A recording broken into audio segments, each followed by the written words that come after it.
ಎಲ್ರಿಗೂ ನಮಸ್ಕಾರ. ನಾನು Rohit Desai, co-founder G B experts. ಈ ವಿಡಿಯೋದಲ್ಲಿ ನಾವು ಡಿಸ್ಕಸ್ ಮಾಡೋಣ ಕುರಿ ಮೇಕೆ ಮೀಟ್ಗಳನ್ನ ನಾವು ಹೇಗೆ ಎಕ್ಸ್ಪೋರ್ಟ್ ಮಾಡ್ಬೋದು, ಅಥವಾ ಇದರಲ್ಲಿ ಫ್ಯಾಕ್ಟ್ರಿ ಸ್ಟಾರ್ಟ್ ಮಾಡ್ಕೊಂಡು ಹೇಗೆ ಮಾಡ್ಬೋದು, ಏನು ಕಂಪ್ಲೈನ್ಸಸ್ ಇದೆ, ಏನು ರೂಲ್ಸ್ ಆ್ಯಂಡ್ ರೆಗ್ಯುಲೇಷನ್ಸ್ ಇದೆ, ಎಷ್ಟು ದುಡ್ಡು ಬೇಕು, ಎಷ್ಟು ಲಾಭ ನಾವು ತೆಗಿಬೋದು, ಪ್ರತಿಯೊಂದನ್ನು ನಾವಿಲ್ಲಿ ಡಿಸ್ಕಸ್ ಮಾಡೋಣ. ಸೊ ಇವಾಗ ನೀವು ಬಿಸ್ನೆಸ್ ಸ್ಟಾರ್ಟ್ ಮಾಡೋಕ್ಕೆ ಪ್ರೈವೇಟ್ ಲಿಮಿಟೆಡ್ ಕಂಪ್ನಿ ಸ್ಟಾರ್ಟ್ ಮಾಡಿದರೆ ಈ ಬಿಸ್ನೆಸ್ಸಲ್ಲಿ ಬೆಟರ್. ಯಾಕೆಂದರೆ ಒಂದು, ಆಚೆಯಿಂದ ದುಡ್ಡು ತೊಗೊಳಕ್ಕೆ ನಿಮ್ಮ ಹತ್ರ ಲಿಕ್ವಿಡಿಟಿ ಇರುತ್ತೆ, ಇಕ್ವಿಟಿ ಇರುತ್ತೆ, ಅದನ್ನು ಮಾರ್ಕೊಂಡು ನೀವು ಕಂಪ್ನಿಯಲ್ಲಿ ಲಿಕ್ವಿಡ್ನ ತೊಗೊಂಬರ್ಬೋದು. ಇಲ್ಲ ಸರ್, ನನಗೆ ಪಾರ್ಟ್ನರ್ ಇದ್ದಾರೆ, ಅವರು ನಾವಿಬ್ಬರೇ ಸೇರ್ಕೊಂಡು ಮಾಡಬೇಕಂದ್ರೆ LLP ಮಾಡ್ಕೊಳ್ಳಿ. ಇಲ್ಲ ಸರ್, ನನ್ನ ಫುಲ್ ದುಡ್ಡು ನನ್ನ ಹತ್ರ ಇದೆ, ಏನು ತೊಂದರೆ ಇಲ್ಲ, ದುಡ್ಡಿಂದ ಎಲ್ಲ ಸಮಸ್ಯೆಗಳಿಲ್ಲ, ಸೊ ನಾನೇ ಕಂಪ್ನಿ ನಡೆಸ್ತೇನೆ ಅಂದರೆ ನೀವು ಪ್ರೊಪ್ರೈಟರ್ಶಿಪ್ ಕೂಡ ಸ್ಟಾರ್ಟ್ ಮಾಡ್ಬೋದು. ಆದರೂ ಕೂಡ ನೀವು ನಿಮ್ಮದೇ ಸ್ವಂತ ದುಡ್ಡು ಇದ್ದರೂ ಕೂಡ ನೀವು ಪ್ರೈವೇಟ್ ಲಿಮಿಟೆಡ್ ಮಾಡ್ಕೊಳ್ಳಿ ಅಂತ ಯಾಕೆ ಹೇಳ್ತೇನೆ ಅಂದರೆ, ಸೊ ಇವಾಗ ಈ ಹೋಟೆಲ್ ಚೈನ್ಗಳು ಮತ್ತು ಗೌರ್ಮೆಂಟ್ ಬಾಡೀಸ್ಗಳು ಇವು ನಾರ್ಮಲಿ ಇಂಡಿವಿಜುವಲ್ಸ್ಗೆ ಬಿಸ್ನೆಸ್ ಕೊಡೋದು ಕಡಿಮೆ, ಎಸ್ಪೆಷಲಿ ಈ ಮೀಟ್ ಇಂಡಸ್ಟ್ರಿಯಲ್ಲಿ. ಸೊ ಮೀಟ್ಗಳಲ್ಲಿ ಏನಾಗ್ಬಿಡುತ್ತೆ, ನೀವು ಪ್ರೈವೇಟ್ ಲಿಮಿಟೆಡ್ ಮಾಡಿಕೊಟ್ರೆ ನಿಮಗೆ ಟೆಂಡರ್ ಸಿಗೋದು, ಅಥವಾ ನಿಮ್ಮ ಅಂದರೆ ಎಲಿಜಿಬಿಲಿಟಿನೇ ಮಿನಿಮಮ್ ಪ್ರೈವೇಟ್ ಲಿಮಿಟೆಡ್ ಇರುತ್ತೆ. ಸೊ ಪ್ರೊಪ್ರೈಟರ್ಶಿಪ್ ಎಲ್ಲ ಇರಲ್ಲ. ಸೊ ಹಾಗಾಗಿ ನೀವು ಪ್ರೈವೇಟ್ ಲಿಮಿಟೆಡ್ ಸ್ಟಾರ್ಟಿಂಗಲ್ಲಿ ಮಾಡಿಕೊಂಡ್ರೆ ತುಂಬ ಒಳ್ಳೆಯದು. ಸೊ ನೆಕ್ಸ್ಟ್ ಬರೋದು ನಿಮಗೆ ಮ್ಯಾಂಡೇಟರಿ ಲೈಸೆನ್ಸ್ಗಳು ಯಾವ್ದು ಬೇಕಂದರೆ IC DGFTಯಿಂದ ಸಿಕ್ಬಿಡುತ್ತೆ, ₹500 ಆಗುತ್ತೆ. ನಮ್ಮ ಕಡೆಯಿಂದ ಮಾಡಿಸ್ಕೊಂಡ್ರೆ ಒಂದು ₹2,000 ಆಗುತ್ತೆ. ಅಪೆಡಾ RCMC. ಸೊ ಅಪೆಡಾ ಇದರಲ್ಲಿ ನಿಮಗೆ normally export promotional council mandatory document ಇದೆ. ಸೊ ಅದನ್ನು ಯಾರ ಕಡೆಯಿಂದ ತೊಗೋಬೇಕಂದ್ರೆ ಅಪೆಡಾದಿಂದ ತೊಗೊಂಡ್ರೆ ಸಾಕಾಗುತ್ತೆ. ನೆಕ್ಸ್ಟು ನೀವು ಎಕ್ಸ್ಪೋರ್ಟ್ ಮಾಡಬೇಕಂತ ಮಾತ್ರ ಅಂದ್ಕೊಂಡಿದ್ರೆ FSSAI ಸೆಂಟ್ರಲ್ ಲೈಸೆನ್ಸ್ ಬೇಕಾಗುತ್ತೆ. ಇಲ್ಲ ಸರ್, ನಾನು ಕರ್ನಾಟಕದಲ್ಲೂ ಮಾಡ್ತೇನೆ, ಲೋಕಲಲ್ಲ ಇಂಡಿಯಾದಲ್ಲೂ ಸಪ್ಲೈ ಮಾಡ್ತೇನೆ ಅನ್ನೋದಾದರೆ ನಿಮಗೆ ಸ್ಟೇಟ್ ಮತ್ತು ಸೆಂಟ್ರಲ್ ಲೈಸೆನ್ಸ್ ಬೇಕಾಗುತ್ತೆ. ನೆಕ್ಸ್ಟ್ ಬರೋದು GST. ಯಾವುದೇ ಥರದ ಕಂಪ್ನಿಗಳಿದ್ದರೂ ಕೂಡ GST ಬೇಕೇ ಬೇಕು. ಅದರ ನೆಕ್ಸ್ಟ್ ಇರೋದು ನೀವು ಯಾವ ಜಿಲ್ಲೆಯಲ್ಲಿದ್ದೀರಾ, ಅಥವಾ ನೀವು ಕರ್ನಾಟಕದಲ್ಲಿದ್ದೀರೋ ಅಥವಾ ಆಚೆ ಇದ್ದೀರೋ, ಅಥವಾ ಯಾವ ಜಿಲ್ಲೆಯಲ್ಲಿದ್ದೀರಾ, ಯಾವ ತಾಲೂಕಲ್ಲಿದ್ದೀರಾ, ಯಾವ ಹಳ್ಳಿಯಲ್ಲಿದ್ದೀರಾ. ಸೊ ನಿಮ್ಮ ಅಲ್ಲಿ ಲೋಕಲ್ ಲೈಸೆನ್ಸ್ ಏನಿದೆ, ಅದು ಪಂಚಾಯತ್ ಲೈಸೆನ್ಸ್ ಇರ್ಬೋದು, ಅಥವಾ ನಿಮ್ಮ ಮುನ್ಸಿಪಾಲಿಟಿ ಕಾರ್ಪೊರೇಷನ್ ಲೈಸೆನ್ಸ್ ಇರ್ಬೋದು, ಅದನ್ನು ನೋಡ್ಕೊಳ್ಳಿ. ಅದನ್ನ ಮೇಲೆ ನಿಮಗೆ ಪೊಲ್ಯೂಷನ್ ಕಂಟ್ರೋಲ್ ಬೋರ್ಡ್ ಏನಿರುತ್ತೆ, ಸೊ ಅಲ್ಲಿಂದ ಕೂಡ ನಿಮಗೆ ಪೊಲ್ಯೂಷನ್ NOCಗಳು ಬೇಕಾಗುತ್ತೆ ನಿಮ್ಮ ಕಂಪ್ನಿ ಸ್ಟಾರ್ಟ್ ಮಾಡೋಕ್ಕೆ. ಸೊ ಅದನ್ನು ನೋಡಿಕೊಂಡು ನೀವು ಪರ್ಮಿಷನ್ಸ್ಗಳನ್ನ ಅಪ್ಲೈ ಮಾಡ್ಕೊಳ್ಳಿ. ಅದಾದಮೇಲೆ ನಿಮ್ಮ ಬಿಸ್ನೆಸ್ಗಳಿಗೆ ಸ್ಕೀಮ್ ಆಗಿರ್ಬೋದು, ಲೋನ್ ಆಗಿರ್ಬೋದು, ಅದರಲ್ಲಿ ಏನಾದರೂ ನಿಮಗೆ ಬೇಕಾದರೆ ಉದ್ಯಮ್ MSME ರಿಜಿಸ್ಟ್ರೇಷನ್ ಮಾಡಿಕೊಂಡ್ರೆ ಅದು ಕೂಡ ನಿಮ್ಗೆ ಒಳ್ಳೆಯದು. ನೆಕ್ಸ್ಟ್ ಬರೋದು, ಇವಾಗ ನಾವು ಮಾತಾಡ್ತಾ ಇರೋದು ಮೇಕೆ ಮತ್ತು ಕುರಿ ಮಾಂಸದ ಬಿಸ್ನೆಸ್ ಬಗ್ಗೆ. ಸೊ ಹಾಗಾಗಿ ಏನಾಗುತ್ತೆ, ಇಲ್ಲಿ ನಾವು ಎಕ್ಸ್ಪೋರ್ಟ್ ಮಾಡೋದು ಮೇಜರ್ಲಿ ಮುಸ್ಲಿಂ ಕಂಟ್ರೀಸ್ಗೆ. ಸೊ ಅವಾಗೇನಾಗುತ್ತೆ, ಹಲಾಲ್ ಸರ್ಟಿಫಿಕೇಟ್ ಮ್ಯಾಂಡೇಟ್ರಿ ಆಗುತ್ತೆ, ಅದು ಕೂಡ ಇವ್ರ ಕಡೆಯಿಂದನೇ ತೊಗೊಳ್ಬೇಕು. ಇವಾಗ ಲೋಕಲಲ್ಲಿ ಯಾವುದೇ ಸ್ವಲ್ಪ ಕಡಿಮೆ ರೇಟಲ್ಲಿ ಎಲ್ಲೋ ಸ್ವಲ್ಪ ಸಿಕ್ಬಿಡುತ್ತೆ, ಅದನ್ನು ತೊಗೊಂಡು ನಾವು ನಡೆಯುತ್ತೆ ಅನ್ನೋದಾದರೆ ಆ ಥರ ನಡೆಯಲ್ಲ. ದಯಮಾಡಿ ಯೋಚನೆ ಮಾಡ್ಕೊಳ್ಳಿ, ಪ್ರಾಪರಾಗಿ ಹಲಾಲ್ ಸರ್ಟಿಫಿಕೇಟ ಇವ್ರ ಕಡೆಯಿಂದ ತೊಗೊಳ್ಳಿ. ಅದು ಮತ್ತು ಯಾವ ಕಂಟ್ರಿಗೆ ನೀವು ಎಕ್ಸ್ಪೋರ್ಟ್ ಮಾಡ್ತಾ ಇದ್ದಾರೆ ಅವ್ರದ್ದೊಂದು ಲೀಸ್ಟ್ ಇರುತ್ತೆ, ಆ ಲೀಸ್ಟಿಂದ ಅಥರೈಸ್ ಆಗಿರೋ ಲೈಸೆನ್ಸ್ಗಳನ್ನ ಮಾತ್ರ ನೀವು ಪರ್ಚೇಸ್ ಮಾಡಬೇಕಾಗತ್ತೆ. ಅದನ್ನು ಕೂಡ ನೆನಪಲ್ಲಿ ಇಟ್ಕೊಳ್ಳಿ. ಸೊ ಇವಾಗ ಸ್ಟಾರ್ಟ್ ಮಾಡೋಕ್ಕೆ MSME ಹತ್ರ LLP ಆಗಿರ್ಬೋದು, ಅಥವಾ ಪ್ರೈವೇಟ್ ಲಿಮಿಟೆಡ್ ಆಗಿರ್ಬೋದು, MSC ಮಿನಿಸ್ಟ್ರಿ ಆಫ್ ಕಾರ್ಪೊರೇಟ್ ಅಫೇರ್ಸಲ್ಲಿ ರಿಜಿಸ್ಟರ್ ಮಾಡ್ಕೊಳ್ತೀರಾ, ICಗೆ ಅಪ್ಲೈ ಮಾಡ್ತೀರಾ, ಅಪೆಡಾ ಅಪ್ಲೈ ಮಾಡ್ತೀರಾ, FSSAI ಅಪ್ಲೈ ಮಾಡ್ತೀರಾ, GST ಸಿಗುತ್ತೆ, MSME ಸಿಗುತ್ತೆ, ಮತ್ತು ಹಲಾಲ್ ಸರ್ಟಿಫಿಕೇಷನ್ ಆಗುತ್ತೆ. ಸೊ ಇವಾಗ ನಿಮ್ಮ ಎಕ್ಸ್ಪೋರ್ಟ್ ರೆಡಿನೆಸ್ ರೆಡಿ ಆಯ್ತು. ಇಲ್ಲಿ ಇಷ್ಟು ಡಾಕ್ಯುಮೆಂಟ್ಸ್ ಸಿಕ್ಬಿಟ್ರೆ ನೀವು ಬೇರೆ ಎಲ್ಲ ಕೆಲಸಗಳನ್ನ ಮಾಡೋಕ್ಕೆ ಸ್ಟಾರ್ಟ್ ಮಾಡ್ಬೋದು. ಅದರಲ್ಲೂ ಕೂಡ ಇವಾಗ ಫ್ಯಾಕ್ಟ್ರಿ ಸ್ಟಾರ್ಟ್ ಮಾಡೋಕ್ಕೆ ನಮಗೆ NOCಸ್ಗಳು ಬೇಕಾಗತ್ತೆ. ಅದು ಕೂಡ ಸ್ಪೆಸಿಫಿಕ್ ಆಗಿ ನಮ್ಮ ಈಗ ಈ ಕುರಿ ಆಯಿತು ಅಥವಾ ಮೇಕೆ ಆಯಿತು, ಇವಕ್ಕೆಲ್ಲ ಏನಾಗುತ್ತೆ ಅಂತಂದರೆ, ಇದನ್ನು ನಾವು ತೊಗೊಂಡು ಬರ್ತೇವೆ, ಬೆಳೆಸ್ತೇವೆ, ಕಟ್ ಮಾಡ್ತೇವೆ, ಅದರದ್ದೆಲ್ಲ ಹೊಲಸುಗಳನ್ನ ಕ್ಲೀನ್ ಮಾಡ್ತೇವೆ. ಸೊ ಅದನ್ನೆಲ್ಲ ನೀವು ಪ್ರಾಪರ್ಲಿ ಟ್ರೀಟ್ಮೆಂಟ್ ಮಾಡಿ ಬಿಡಬೇಕಾಗತ್ತೆ. ಇಲ್ಲಾಂದರೆ ಹಾಗೆ ಸುಮ್ಮನೆ ಎಲ್ಲಾದರೂ ಹೊಲದಲ್ಲಿ ಬಿಟ್ಟೆ ಅಥವಾ ನದಿಯಲ್ಲಿ ಬಿಟ್ಬಿಟ್ಟೆ ಅಂದರೆ ಅದು ಕಷ್ಟ ಆಗುತ್ತೆ. ಸೊ ಹಾಗಾಗಿ ಅದನ್ನು ಮಾಡೋಕ್ಕೆ ಹೋಗ್ಬಿಡಿ. ಸೊ ಪ್ರಾಪರಾಗಿ ಏನು ಟ್ರೀಟ್ಮೆಂಟ್ ಪ್ಲಾನ್ಸ್ ಇದೆ ಅದನ್ನು ಪ್ರಾಪರಾಗಿ ಮ್ಯಾನೇಜ್ ಮಾಡಿಕೊಂಡ್ರೆ ಸಾಕಾಗುತ್ತೆ. ಅದರಲ್ಲೂ ಕೂಡ ಈ ಕಂಪ್ನಿಗಳನ್ನ ಅಥವಾ ಈ ಫ್ಯಾಕ್ಟ್ರಿಗಳನ್ನ ನೀವು ಎಲ್ಲಿ ಹಾಕಬೇಕು, ಇಂಡಸ್ಟ್ರಿಯಲ್ ಏರಿಯಾ ಆಗಿರ್ಬೋದು ಅಥವಾ ಅಗ್ರಿಕಲ್ಚರ್ ಝೋನ್ ಆಗಿರ್ಬೋದು, ಅಲ್ಲಿ ನೀವು ಪ್ರಾಪರಾಗಿ ನೋಡಿಕೊಂಡು ಪ್ಲ್ಯಾನ್ ಮಾಡ್ಕೊಳ್ಳಿ. ಅದರಲ್ಲೂ ಕೂಡ ರೆಸಿಡೆನ್ಷಿಯಲ್ ಏರಿಯಾಗಳನ್ನ ಅವಾಯ್ಡ್ ಮಾಡಿ. ಯಾಕೆಂದ್ರೆ ತುಂಬ ಸಾರಿ ನಾನು ನೋಡಿರೋದು ಸ್ಲಾಟರ್ ಹೌಸಸ್ ಹೈದರಾಬಾದಲ್ಲಾಯಿತು, UP ಆಯಿತು, ಯಾವ ಥರ ಇದೆ ಅಂದರೆ ಸಿಟಿ ಸೆಂಟ್ರಲ್ಲಿ ಎಲ್ಲ ರೆಸಿಡೆನ್ಷಿಯಲ್ ಏರಿಯಾ ನಡುವೆ ಇರುತ್ತೆ. ಸೊ ಅದು ಎಲ್ಲ ಪ್ರಾಪರಾಗಿ ಕೆಲಸ ಆಗಲ್ಲ, ಅದ್ರ ಸ್ವಲ್ಪ ಹೈಜೀನು ಮೇಂಟೈನ್ ಮಾಡೋಕ್ಕಾಗಲ್ಲ. ಪ್ಲಸ್ ನಿಮ್ಮ ಸ್ಮೆಲ್ ಆಗಿರ್ಬೋದು, ಕ್ಲೀನ್ಲಿನೆಸ್ ಆಗಿರ್ಬೋದು. ಇವಾಗ ಯಾವರೇ ನಿಮ್ಗೆ ಆರ್ಡರ್ ಕೊಡ್ತೇನೆ ಅಂತಂದ್ರೆ ಆಚೆಯಿಂದ ಅವ್ರು ಬಂದು ನಿಮ್ಮ ಫ್ಯಾಕ್ಟ್ರಿ ವಿಸಿಟ್ ಮಾಡ್ತೇನೆ ಅಂದರೆ ನಿಮ್ಮ ಫ್ಯಾಕ್ಟ್ರಿ ಆ ಥರ ಇರಬೇಕು. ಇಲ್ಲದೆ ಹೋದರೆ ಈ ಥರದ ಫ್ಯಾಕ್ಟ್ರಿಗಳಲ್ಲಿ ಯಾರೂ ಮೆಟೀರಿಯಲ್ಗಳನ್ನ ಪರ್ಚೇಸ್ ಮಾಡೋಕ್ಕೆ ಇಷ್ಟಪಡಲ್ಲ. ಸೊ ಅದನ್ನು ನೋಡ್ಕೊಳ್ಳಿ. ಅದರಲ್ಲೂ ಕೂಡ ನಿಮ್ಮ ಬಫರ್ ಏನಿದೆ, ಸೊ ಡಿಸ್ಟಿಕ್ ಲೆವೆಲಲ್ಲಿ ಸೆನ್ಸಿಟಿವ್ ಏರಿಯಾಸ್ ಅದರಲ್ಲಿ ಏನಿದೆ, ಸ್ವಲ್ಪ ಸ್ಕೂಲು, ನದಿಗಳು ಸ್ವಲ್ಪ ದೂರ ಇಟ್ಕೊಂಡು ನಿಮ್ಮ ಪ್ರೊಡಕ್ಷನ್ನ ಸ್ಟಾರ್ಟ್ ಮಾಡ್ಕೊಳ್ಳಿ. ಸೊ ಮೇನ್ಲಿ ನಿಮ್ಮ ಟ್ರೀಟ್ಮೆಂಟ್ ಪ್ಲಾಂಟು, ವಾಟರು ಮತ್ತು ಎಲೆಕ್ಟ್ರಿಸಿಟಿ ಕರೆಕ್ಟಾಗಿರಲಿ. ಯಾಕೆಂದರೆ ಇವಾಗ ಏನಾಗುತ್ತೆ, ನಮಗೆ ಈ ಥರದ ಫ್ಯಾಕ್ಟ್ರಿಗಳನ್ನ ಹಾಕಬೇಕಂದ್ರೆ ಎಲ್ಲೋ ಜಾಗ ಸ್ವಲ್ಪ ಕಡಿಮೆ ರೇಟಲ್ಲಿ ಸಿಗ್ತಾ ಇರುತ್ತೆ, ಅಲ್ಲಿ ಹಾಕಬೇಕು ಅಂದ್ಕೊಳ್ತೇವೆ. ಬಟ್ ಎಲೆಕ್ಟ್ರಿಸಿಟಿ ಇಲ್ಲ ಅಥವಾ ನೀರಲ್ಲಿ ರೆಗ್ಯುಲರ್ ಆಗಿಲ್ಲ, ಯಾಕಂದರೆ ಪ್ರತಿಯೊಂದಕ್ಕೂ ನೀರು ಬೇಕಾಗುತ್ತೆ. ಸೊ ಈ ಥರ ಏನಾದರೂ ಇಶ್ಯೂ ಬಂತು ಅಂದರೆ ನಿಮಗೆ ತೊಂದರೆ ಆಗೋ ಚಾನ್ಸಸ್ಗಳಿದೆ. ಸೊ ದಯಮಾಡಿ ನೀವು ನೀರು ಅಥವಾ ಎಲೆಕ್ಟ್ರಿಸಿಟಿ ಪ್ಲಸ್ ಈ ಪ್ರಾಣಿಗಳನ್ನ ಸಾಕುವಾಗ ಅದಕ್ಕೆ ತಿನ್ನೋ ಹುಲ್ಲು ಏನು ಹಾಕ್ತೇವೋ ಆ ಫೀಡು ಅದು ತುಂಬ ಇಂಪಾರ್ಟೆಂಟ್ ಆಗುತ್ತೆ. ಆ ಫೀಡ್ ಎಲ್ಲಿಂದ ಬರ್ತಾ ಇದೆ, ಅದು ರೆಗ್ಯುಲರಾಗಿ ಸಿಗುತ್ತೋ ಇಲ್ವೋ, ಅಥವಾ ನನ್ನ ಫ್ಯಾಕ್ಟ್ರಿಯಲ್ಲೇ ನಾನು ಫೀಡ್ ರೆಡಿ ಮಾಡ್ಕೊಳ್ಬೋದು ಆಗುತ್ತೋ ಇಲ್ವೋ, ಅದನ್ನು ಕೂಡ ನೀವು ಯೋಚನೆ ಮಾಡ್ಕೊಳ್ಳಿ. ಯಾಕೆಂದರೆ ಏನಾಗುತ್ತೆ, ಒಂದು ಸರಿ ನಾವು ಲ್ಯಾಂಡ್ ಪರ್ಚೇಸ್ ಮಾಡಿಬಿಡ್ತೇವೆ, ಆದರೆ ಇದೆಲ್ಲ ಪ್ರತಿಯೊಂದು ರೆಗ್ಯುಲರ್ಲಿ ಬೇಕಾಗುತ್ತೆ. ಅವಾಗ ಏನಾದರೂ ಸಮಸ್ಯೆ ಆದರೆ ನಮಗೆ ಬಿಸ್ನೆಸ್ ನಡ್ಸೋಕ್ಕೆ ಕಷ್ಟ ಆಗುತ್ತೆ. ಸೊ ಅದನ್ನು ನೋಡ್ಕೊಳ್ಳಿ. ಸೊ 2 ಆಪ್ಷನ್ ಇದೆ ಫ್ಯಾಕ್ಟ್ರಿಯಲ್ಲಿ. ಒಂದು, ನೀವು ಸ್ವಂತ ಸ್ಲಾಟರ್ ಹೌಸ್ನ ಸ್ಟಾರ್ಟ್ ಮಾಡ್ಬೋದು, ಕಂಪ್ಲೀಟ್ ಫುಲ್ ಕಂಟ್ರೋಲ್ ನಿಮಗೆ ಇರುತ್ತೆ, ಆದರೆ ತುಂಬ ದೊಡ್ಡ ಇನ್ವೆಸ್ಟ್ಮೆಂಟ್ ಆಗುತ್ತೆ. ಏನಿಲ್ಲ ಅಂದರೂ ಕೂಡ 3 ರಿಂದ 5 ಕೋಟಿ ಬೇಕೇ ಬೇಕು. ಓಕೆ. ಸೊ 2ನೇ ಆಪ್ಷನಲ್ಲಿ ಏನು, ಇಲ್ಲ ನಾನು ಯಾವುದೋ ಒಂದು ಫ್ಯಾಕ್ಟ್ರಿ ಆಲ್ರೆಡಿ ಅಪೆಡಾ ಜೊತೆ ರಿಜಿಸ್ಟರ್ಡ್ ಇರೋ ಫ್ಯಾಕ್ಟ್ರಿ ಜೊತೆಗೆ ನಾನು ಕೆಲಸ ಮಾಡ್ತೇನೆ. ಸೊ ಸೆಟಪ್ ಏನು ಬೇಕಾಗಿಲ್ಲ, ಇಮಿಡಿಯೇಟ್ಲಿ ಸ್ಟಾರ್ಟ್ ಮಾಡ್ಬೋದು. ಏನೋ ಇನ್ವೆಸ್ಟ್ಮೆಂಟ್ ತುಂಬ ಇರಲ್ಲ, ಬರೀ ನೀವು ಏನು ಪರ್ಚೇಸ್ ಮಾಡ್ತೀರೋ ಅದಕ್ಕಷ್ಟು ದುಡ್ಡು ಕೊಡ್ತೀರಾ, ಅದನ್ನು ತೊಗೊಂಡು ಮುಂದೆ ಕಳಿಸ್ತೀರಾ. ಬಟ್ ಒಂದು ಪ್ರಾಬ್ಲಮ್ ಏನಿದೆ ಅಂದರೆ, ಈ ಥರದ ಪಾರ್ಟ್ನರ್ಶಿಪ್ ಬಿಸ್ನೆಸ್ಸಲ್ಲಿ ಈ ಅಪೆಡಾ ಲೈಸೆನ್ಸ್ ಫ್ಯಾಕ್ಟ್ರಿ ಏನಿದೆ ಅದರ ಡೀಟೇಲ್ಸ್ಗಳನ್ನ FSSAI ನಂಬರ್ನ ನೀವು ಪ್ಯಾಕೇಜಲ್ಲಿ ಹಾಕಬೇಕು. ಅವಾಗ ಏನಾಗ್ಬಿಡುತ್ತೆ, ಜಸ್ಟ್ ಪ್ಯಾಕೇಜ್ನ ರಿವರ್ಸ್ ಮಾಡಿದ್ರೆ ನಿಮ್ಮ ಸಪ್ಲೈಯರ್ ಎಲ್ಲಿಂದ ನೀವು ತೊಗೊಳ್ತಾ ಇದ್ದೀರಾ ನನಗೆ ಗೊತ್ತಾಗ್ಬಿಡುತ್ತೆ. ಇವಾಗ ಆ ಫ್ಯಾಕ್ಟ್ರಿ ಏನಾದರೂ ಎಲ್ಲರ ಜೊತೆ ಎಕ್ಸ್ಪೋರ್ಟ್ ಮಾಡೋಕ್ಕೆ ರೆಡಿ ಇತ್ತು ಅಂದರೆ ನಾನೇನು ಮಾಡ್ತೇನೆ, ಈಗ ನಾನು ದುಬೈಯಲ್ಲಿದ್ದೇನೆ ಅಂತ ಅಂದ್ಕೊಳ್ಳೋಣ. ಇವಾಗ ನನಗೆ ಯಾರು ನಿಮ್ಮ ಮ್ಯಾನುಫ್ಯಾಕ್ಚರರ್ಸ್ ಅಥವಾ ನೀವು ಯಾರ ಕಡೆಯಿಂದ ತೊಗೊಳ್ತಾ ಇದ್ದೀರಾ ಅಂತ ಗೊತ್ತು ಮಾಡ್ಕೊಳ್ಳೋಕ್ಕೆ ಅದನ್ನು ತಿರುಗಿಸಿದ್ರೆ ನಂಗೆ ಗೊತ್ತಾಗ್ಬಿಡುತ್ತೆ. ಅವ್ರಿಗೆ ನಾನು ಡೈರೆಕ್ಟ್ಲಿ ಕಾಂಟ್ಯಾಕ್ಟ್ ಮಾಡ್ಕೊಳ್ತೇನೆ, ಅವ್ರ ಕಡೆಯಿಂದ ನಾನು ಡೀಟೇಲ್ಸ್ ತೊಗೊಳ್ತೇನೆ, ಅವ್ರ ಕಡೆಯಿಂದ ಪ್ರೈಸಸ್ ತೊಗೊಂಡು ನಾನು ಡೈರೆಕ್ಟ್ಲಿ ವರ್ಕ್ ಮಾಡ್ಬೋದು. ಸೊ ಇದು ಒಂದು ಸಮಸ್ಯೆ ನಿಮಗೆ ಯಾವಾಗಲೂ ಬರುತ್ತೆ.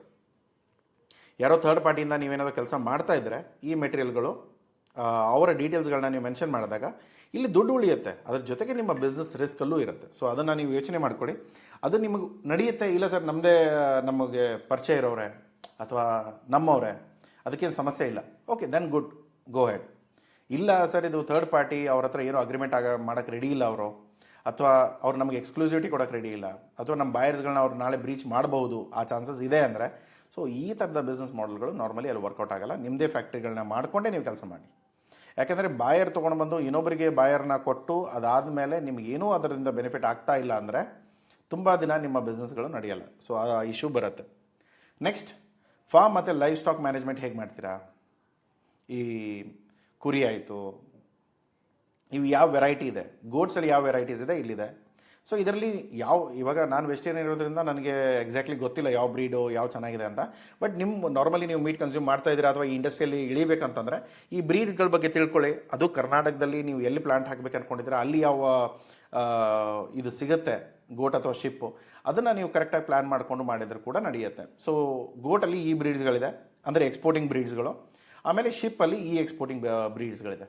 ಸೊ ಇದರಲ್ಲಿ ನೋಡ್ಕೊಳ್ಳಿ ನಿಮ್ಗೆ ಯಾವುದು ವರ್ಕೌಟ್ ಆಗುತ್ತೆ, ಯಾವ ಪ್ರಾಡಕ್ಟ್ ನೀವು ಚೆನ್ನಾಗಿ ಬೆಳೆಸ್ಬೋದು, ನಮ್ಮ ಕ್ಲೈಮೇಟಿಗೆ ಯಾವುದು ಹೊಂದ್ಕೊಳ್ಳುತ್ತೆ. ಯಾಕಂದರೆ ಏನಾಗುತ್ತೆ, ತುಂಬ ಸಾರಿ ಯಾವುದೋ ಊರಲ್ಲಿ ಯಾವುದೋ ದೇಶದಲ್ಲಿ ಆ ಮೆಟೀರಿಯಲ್ಗಳು ಆ ಬ್ರೀಡ್ ತುಂಬ ಚೆನ್ನಾಗೇ ಇರ್ಬೋದು, ಆದರೆ ಯಾವಾಗ ನಮ್ಮ ಏರಿಯಾಗೆ ಬರುತ್ತೋ ಅದ್ರ ಕ್ವಾಲಿಟಿ ಆಗಿರ್ಬೋದು ಅಷ್ಟು ಒಳ್ಳೆ ಗ್ರೋತ್ ಇಲ್ಲ. ಸೊ ಆವಾಗ ನಮಗೆ ಲಾಸ್ ಆಗೋ ಚಾನ್ಸಸ್ ಇರುತ್ತೆ. ಅಥವಾ ನಾವು ಏನು ಫೀಡ್ ಕೊಡ್ತೇವೆ ವೆಯ್ಟ್ ಹೆಚ್ಚಿಗೆ ಆಗ್ತಾ ಇಲ್ಲ, ಅಥವಾ ಕ್ವಾಲಿಟಿ ಬರ್ತಾ ಇಲ್ಲ. ಸೊ ಆ ಇಶ್ಯೂಗಳು ಬರದೇ ಇರೋಂಗೆ ನೋಡ್ಕೊಳ್ಳಿ. ಯಾಕಂದರೆ ಒಂದು ಸರಿ ನೀವು ಇನ್ವೆಸ್ಟ್ ಮಾಡಿದ ಮೇಲೆ ಅದರಲ್ಲಿ ಹೆಚ್ಚು ಕಡಿಮೆ ನಿಮ್ಮ ಹತ್ರ ಆ ಬ್ರೀಡ್ಸ್ಗಳು ತುಂಬ ಉಳ್ಕೊಂಡ್ಬಿಡುತ್ತೆ. ಸೊ ಯಾವಾಗ ನೀವು ಮರಿಗಳನ್ನ ತರ್ತಾ ಇದ್ದೀರೋ ಅಥವಾ ಮಿಡ್ ಏಜ್ ಬ್ರೀಡ್ಸ್ಗಳನ್ನ ತರ್ತಾ ಇದ್ದೀರೋ ಖರ್ಚುಗಳು ತುಂಬ ಇರುತ್ತೆ. ಸೊ ಅದಕ್ಕೆ ನೀವು ನೋಡಿಕೊಂಡು ಯಾವ ಬ್ರೀಡಲ್ಲಿ ನೀವು ಕೆಲಸ ಮಾಡಬೇಕು, ಯಾವ ಬ್ರೀಡಲ್ಲಿ ನಿಮಗೆ ತುಂಬ ಬೆನಿಫಿಟ್ ಇದೆ ಅದನ್ನು ನೋಡ್ಕೊಂಡು ನೀವು ಪ್ಲ್ಯಾನ್ ಮಾಡ್ಕೊಳ್ಳಿ. ಅದಕ್ಕೆ ಬೇಕಾದಷ್ಟು ನಿಮ್ಗೆ ಅಪೆಡಾದಿಂದನೂ ಸಪೋರ್ಟ್ ಸಿಗುತ್ತೆ, ಪ್ಲಸ್ ನಿಮ್ಮ ಅಗ್ರಿಕಲ್ಚರ್ ಇಂಡಸ್ಟ್ರಿ ಇರೋದ್ರಿಂದ ನಿಮ್ಮ ಕರ್ನಾಟಕ ಗೌರ್ಮೆಂಟಿಂದನೂ ಸಪೋರ್ಟ್ ಸಿಗುತ್ತೆ. ಬಟ್ ಏನು ಅಲ್ಲಿ ನಿಮ್ಮ ಕನೆಕ್ಷನ್ಸ್ ಇದ್ದರೆ ಓಕೆ, ಇಲ್ಲಾಂದರೆ ಬೇರೆ ಡೀಟೇಲ್ಸ್ಗಳು ಸಿಗುತ್ತೆ. ಇಲ್ಲ ಸರ್ ನಮಗೊಂದು ಸ್ವಲ್ಪ ರಿಸರ್ಚ್ ಮಾಡಿ ಹೇಳಿ, ಇನ್ನೂ ಡೀಟೇಲ್ಸ್ ಕೊಡಿ ಅಂದರೆ ಅದು ಕೂಡ ನಾವು ಕೊಡ್ತೇವೆ. ಯಾವ ಬ್ರೀಡ್ನ ನೀವು ತೊಗೊಳ್ಬೇಕು, ಎಲ್ಲಿಂದ ತೊಗೋಬೇಕು, ಹೇಗೆ ಅದನ್ನು ಮಾಡಬೇಕು, ಅದನ್ನು ಕೂಡ ಫುಲ್ ರಿಪೋರ್ಟ್ಸ್ ಇದೆ, ಅದು ಕೂಡ ಬೇಕಂದರೆ ನೀವು ಪರ್ಚೇಸ್ ಮಾಡ್ಕೋಬೋದು. ಸೊ ಇಲ್ಲಿ ನಾವು ಲ್ಯಾಂಡ್ ಮತ್ತು ಹೌಸಿಂಗ್ ಏನಾಗುತ್ತೆ, ಇಲ್ಲಿ ನಾವು ಅದಕ್ಕೆ ಮನೆ ಕಟ್ಟಬೇಕು, ಒಂದು ಶೆಡ್ ಹಾಕಬೇಕು, ಒಂದು ಪ್ರಾಪರ್ ಓಪನ್ ಆ್ಯಡ್ ಇರಬೇಕು, ಓಡಾಡೋಕ್ಕೆ ಜಾಗ ಇರಬೇಕು. ಅದ್ರ ಜೊತೆಗೆ ಬೇರೆ ಎಲ್ಲ ಡೀಟೇಲ್ಸ್ಗಳನ್ನ ನೋಡಿದ್ರೆ ಇವೆಲ್ಲ ಡೀಟೇಲ್ಸ್ಗಳಿದೆ, ನೋಡ್ಕೊಳ್ಳಿ. ಸೊ ಇಷ್ಟು ನಿಮ್ಮ ಹತ್ರ ಜಾಗ ಇತ್ತು, ಫಾರ್ ಎಕ್ಸಾಂಪಲ್ ಇಷ್ಟೆಲ್ಲ ನನಗೆ ಮ್ಯಾನೇಜ್ ಮಾಡೋಕ್ಕಾಗತ್ತೆ ಅಂದರೆ ತೊಂದರೆ ಇಲ್ಲ. ಫೀಡು ಆಗಿರ್ಬೋದು, ಹೌಸ್ ಆಗಿರ್ಬೋದು, ಫೀಡಿಂಗ್ ಆಗಿರ್ಬೋದು, ಪ್ರತಿಯೊಂದು ನೋಡ್ಕೊಳ್ಳಿ. ಇನ್ಫ್ರಾಸ್ಟ್ರಕ್ಚರಲ್ಲಿ ನಾರ್ಮಲಿ ಬ್ರೀಡಿಂಗು, ಐಸೋಲೇಷನು, ನರ್ಸಿಂಗ್ ಏರಿಯಾಗಳು ಸಪ್ರೇಟ್ ಆಗಿರಬೇಕು. ಯಾಕೆಂದರೆ ಬ್ರೀಡಿಂಗಲ್ಲಿ ಸಪ್ರೇಟ್ ಇರುತ್ತೆ. ಐಸೋಲೇಷನ್ ಅಂದರೆ ಇವಾಗ ಏನಾದರೂ ಸ್ವಲ್ಪ ಅದಕ್ಕೆ ಏನಾದರೂ ಹುಷಾರು ತಪ್ಪಿತು ಯಾವುದೇ ಪ್ರಾಣಿಗೆ, ಸೊ ಅವಾಗ ಏನಾಗುತ್ತೆ, ಅಲ್ಲಿ ಯಾವ್ಯಾವ ಪ್ರಾಣಿಗಳಿಗೆ ಹುಷಾರು ತಪ್ಪಿದೆಯೋ ಅದನ್ನು ಸಪ್ರೇಟ್ ಮಾಡಬೇಕಾಗತ್ತೆ. ಅದರಲ್ಲಿ ಯಾವುದಾದ್ರು ನರ್ಸಿಂಗ್ ಇದ್ದರೆ ಅದರಲ್ಲಿ ಅದನ್ನು ನೋಡ್ಕೋಬೇಕಾಗತ್ತೆ. ಸೊ ಇವನ್ನೆಲ್ಲವೂ ನೀವು ಪ್ರಾಪರ್ಲಿ ಮ್ಯಾನೇಜ್ ಮಾಡಬೇಕಾಗತ್ತೆ. ಅದು ಸ್ಪೆಷಲಿ ಇದರಲ್ಲಿ ಗೋಟಲ್ಲಿ ಫೆನ್ಸಿಂಗ್, ಈ ಗೋಟ್ಗಳೆಲ್ಲ ಹೊಡೆದು ಹೋಗೋ ಚಾನ್ಸಸ್ಗಳು ತುಂಬ ಇರುತ್ತೆ. ಅದಕ್ಕೆ ಸ್ವಲ್ಪ ನೀವು ನೋಡಿಕೊಂಡು ಇದರಲ್ಲಿ ಯಾವ ಫೆನ್ಸಿಂಗ್ಗಳನ್ನ ಯೂಸ್ ಮಾಡಬೇಕು, ಬಾರ್ಡರಿಂಗ್ ಹೇಗೆ ಮಾಡ್ಕೋಬೇಕು, ಸ್ಟ್ರಕ್ಚರ್ಲೆಲ್ಲ ಹೇಗೆ ಇನ್ವೆಸ್ಟ್ ಮಾಡಬೇಕು, ಪ್ರತಿಯೊಂದು ಕಾಸ್ಟ್ ಇದೆ, ಯಾವುದೂ ಫ್ರೀಯಾಗಿ ಆಗಲ್ಲ. ಬಟ್ ಆದರೆ ಪ್ರತಿಯೊಂದು ನೀವು ನೋಡ್ಕೊಳ್ಳಿ. ಅದರಲ್ಲೂ ಫೀಡು, ವಾಟರು ಮತ್ತು ಫೀಡರ್ಸ್ ಏನಿದೆ ಅದನ್ನೆಲ್ಲ ಪ್ರಾಪರಾಗಿ ಚಾನೆಲ್ ಮಾಡಿಕೊಂಡು ಕನ್ವೇರ್ ಹಾಕ್ತಿರೋ ಅಥವಾ ವೇಸ್ಟ್ ಮ್ಯಾನೇಜ್ಮೆಂಟ್ ಹೇಗೆ ಮಾಡ್ಕೊಳ್ತೀರಾ ಅಥವಾ ಫೀಡ್ ಮ್ಯಾನೇಜ್ಮೆಂಟ್ ಹೇಗೆ ಮಾಡ್ಕೊಳ್ತೀರಾ, ಪ್ರತಿಯೊಂದು ನೀವು ನೋಡಿಕೊಂಡು ಇದನ್ನು ಪ್ಲ್ಯಾನ್ ಮಾಡ್ಕೊಳ್ಳಿ. ಯಾಕೆಂದರೆ ಸೆಟ್ ಮಾಡುವಾಗ ಈಗ ಸೆಟಪ್ ಮಾಡ್ತಾ ಇದ್ದಾನೆ, ಒಂದು ಒಳ್ಳೆಯ ಸೆಟಪ್ ಮಾಡಿಕೊಂಡು ಟೆಕ್ನಾಲಜಿ ಯೂಸ್ ಮಾಡಿಕೊಂಡು ಒಳ್ಳೆ ಸೆಟಪ್ ಮಾಡ್ಕೊಂಡ್ಬಿಟ್ರೆ ಸ್ವಲ್ಪ ಲೇಬರ್ ಕಡಿಮೆ ಬೇಕಾಗುತ್ತೆ. ಇಲ್ಲ ನಾನು ಆಟೋಮೆಟಿಕ್ ಫೀಡಿಂಗ್ ಇಡಲ್ಲ, ಸೊ ಕನ್ವೇಯರ್ ಸಿಸ್ಟಮ್ ಯೂಸ್ ಮಾಡ್ಕೊಂಡು ನಾನು ಆಟೋಮೆಟಿಕ್ ಫೀಡಿಂಗ್ ಇಡಲ್ಲ ಅಂದಾಗ ಏನಾಗುತ್ತೆ, ನೀವು ಪ್ರತಿ ಸಾರಿ ಮ್ಯಾನ್ಯುವಲಿ ಹಾಕೋಕ್ಕೆ ಜನ ಬೇಕಾಗ್ತಾರೆ.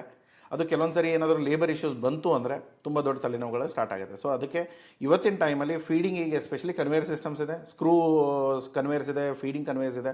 ಸೊ ಕನ್ವೇಯರ್ಸ್ ಯೂಸ್ ಮಾಡಿಕೊಂಡು ಆರಾಮಾಗಿ ಎಲ್ಲ ಇಡೀ ಪ್ಲಾಂಟಲ್ಲಿ ಎಲ್ಲೆಲ್ಲಿ ನೀವು ಪ್ರಾಣಿಗಳನ್ನ ಇಟ್ಟಿದ್ದೀರೋ ಅದಕ್ಕೆಲ್ಲದಕ್ಕೂ ನೀವು ಫೀಡ್ ಮಾಡ್ಬೋದು. ಸೊ ನೆಕ್ಸ್ಟ್ ಇರೋದು ಫೀಡಿಂಗ್ ಮತ್ತು ನ್ಯೂಟ್ರಿಷನ್. ಅದರಲ್ಲಿ ಇದು ತುಂಬ ನನಗೆ ಈ ವಿಷಯ ಗೊತ್ತಿಲ್ಲ, ಏನು ತಿನ್ನಿಸ್ತಾರೆ, ಹೇಗೆ ಮಾಡ್ತಾರೆ ಅನ್ನೋದು. ಬಟ್ ಆದರೆ ನೀವೇನು ಮಾಡ್ಬೋದು ಅಂದರೆ ಇದನ್ನೆಲ್ಲ ತಿಳ್ಕೊಳ್ಳಿ. ಇದ್ರ ಮೇಲೆ ನೀವು ರಿಸರ್ಚ್ ಮಾಡಿಕೊಂಡು ನೀವು ಏನು ಫೀಡ್ ಕೊಡ್ಬೋದು ಅಂದ್ಕೊಂಡಿದ್ದೀರಾ, ಅಥವಾ ನೀವು ಆಲ್ರೆಡಿ ನೀವು ಡೊಮೆಸ್ಟಿಕ್ ಮಾಡ್ತಾ ಇದ್ರೆ ನಿಮ್ಗೆ ಐಡಿಯಾ ಇರುತ್ತೆ, ನಿಮ್ಗೆ ಇವೆಲ್ಲ ಡೀಟೇಲ್ಸ್ಗಳ ಅವಶ್ಯಕತೆಗಳಿಲ್ಲ.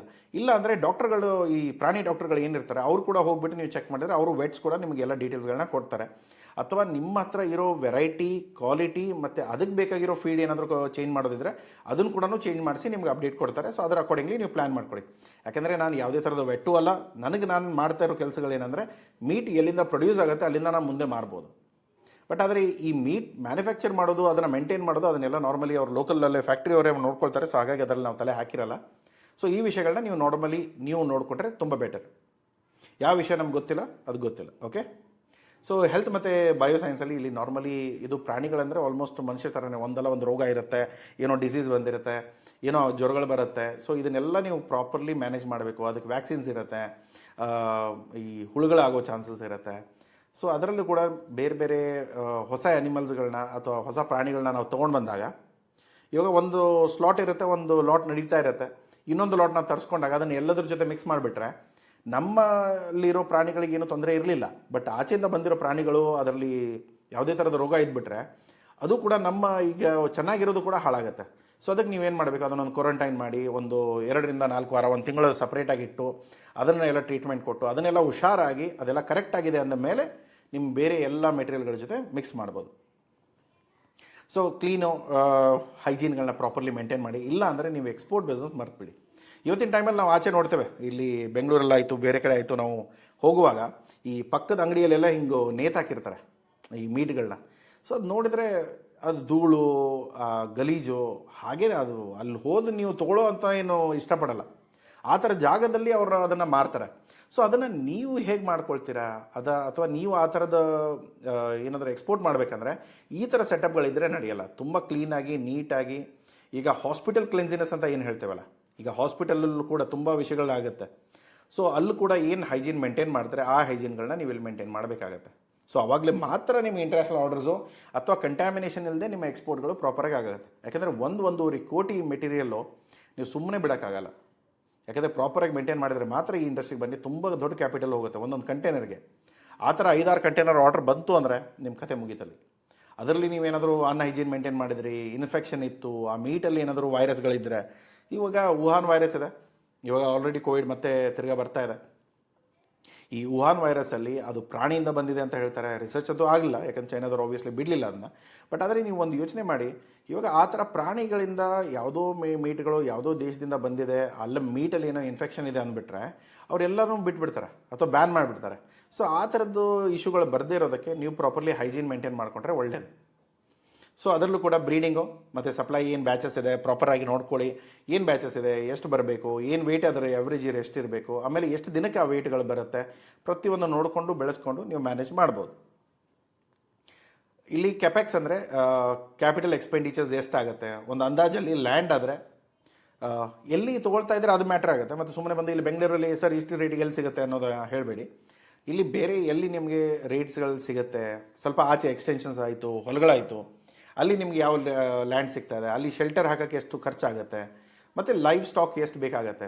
5 ರಿಂದ 20 ಸಾವಿರದವರೆಗೂ ನಿಮಗೆ ಪ್ರಾಣಿಗಳು ಸಿಗುತ್ತೆ. ಸೊ ಅದರಲ್ಲಿ ಯಾವ ಥರದ ಪ್ರಾಣಿಗಳನ್ನ ತೊಗೊಂಡು ಬರ್ತಾ ಇದ್ದಾರೆ ಅದನ್ನು ನೋಡ್ಕೊಳ್ಳಿ. ಅದರಲ್ಲೂ ಕೂಡ ಟೋಟಲ್ ಸೆಟಪ್ ಎಷ್ಟು ಬೇಕಾಗುತ್ತೆ, ಒಂದು 200 ಆದರೆ ಒಂದು 20ರಿಂದ 30 ಲಕ್ಷದವರೆಗೂ ಮಾಡ್ಕೊಳ್ಬೋದು, ಅಥವಾ 500 ಮೇಲೆ ನೀವು ಮಾಡ್ತಾ ಇದ್ರೆ ಒಂದು ಮಿನಿಮಮ್ ಒಂದು 50 ಲಕ್ಷ ಆದರೂ ಬೇಕಾಗುತ್ತೆ. ಸೊ ಅದನ್ನು ಫುಲ್ ಸೆಟಪ್ ಇಟ್ಕೊಂಡು ಪ್ಲ್ಯಾನ್ ಮಾಡಿಕೊಂಡು ನೀವು ಮ್ಯಾನುಫ್ಯಾಕ್ಚರಿಂಗ್ನ ಸ್ಟಾರ್ಟ್ ಮಾಡ್ಬೋದು. ಈಗ ಸ್ಲಾಟರಿಂಗು, ಪ್ರೊಸೆಸಿಂಗು ಮತ್ತು ಪ್ಯಾಕೇಜಿಂಗ್. ಸ್ಲಾಟರಿಂಗ್ ಅಂದರೆ ಕಟ್ ಮಾಡೋದು, ಪ್ರೊಸೆಸಿಂಗ್ ಅಂದರೆ ನಾರ್ಮಲಿ ಅದನ್ನು ಕ್ಲೀನ್ ಮಾಡಿ ಪ್ಯಾಕ್ ಮಾಡೋದು.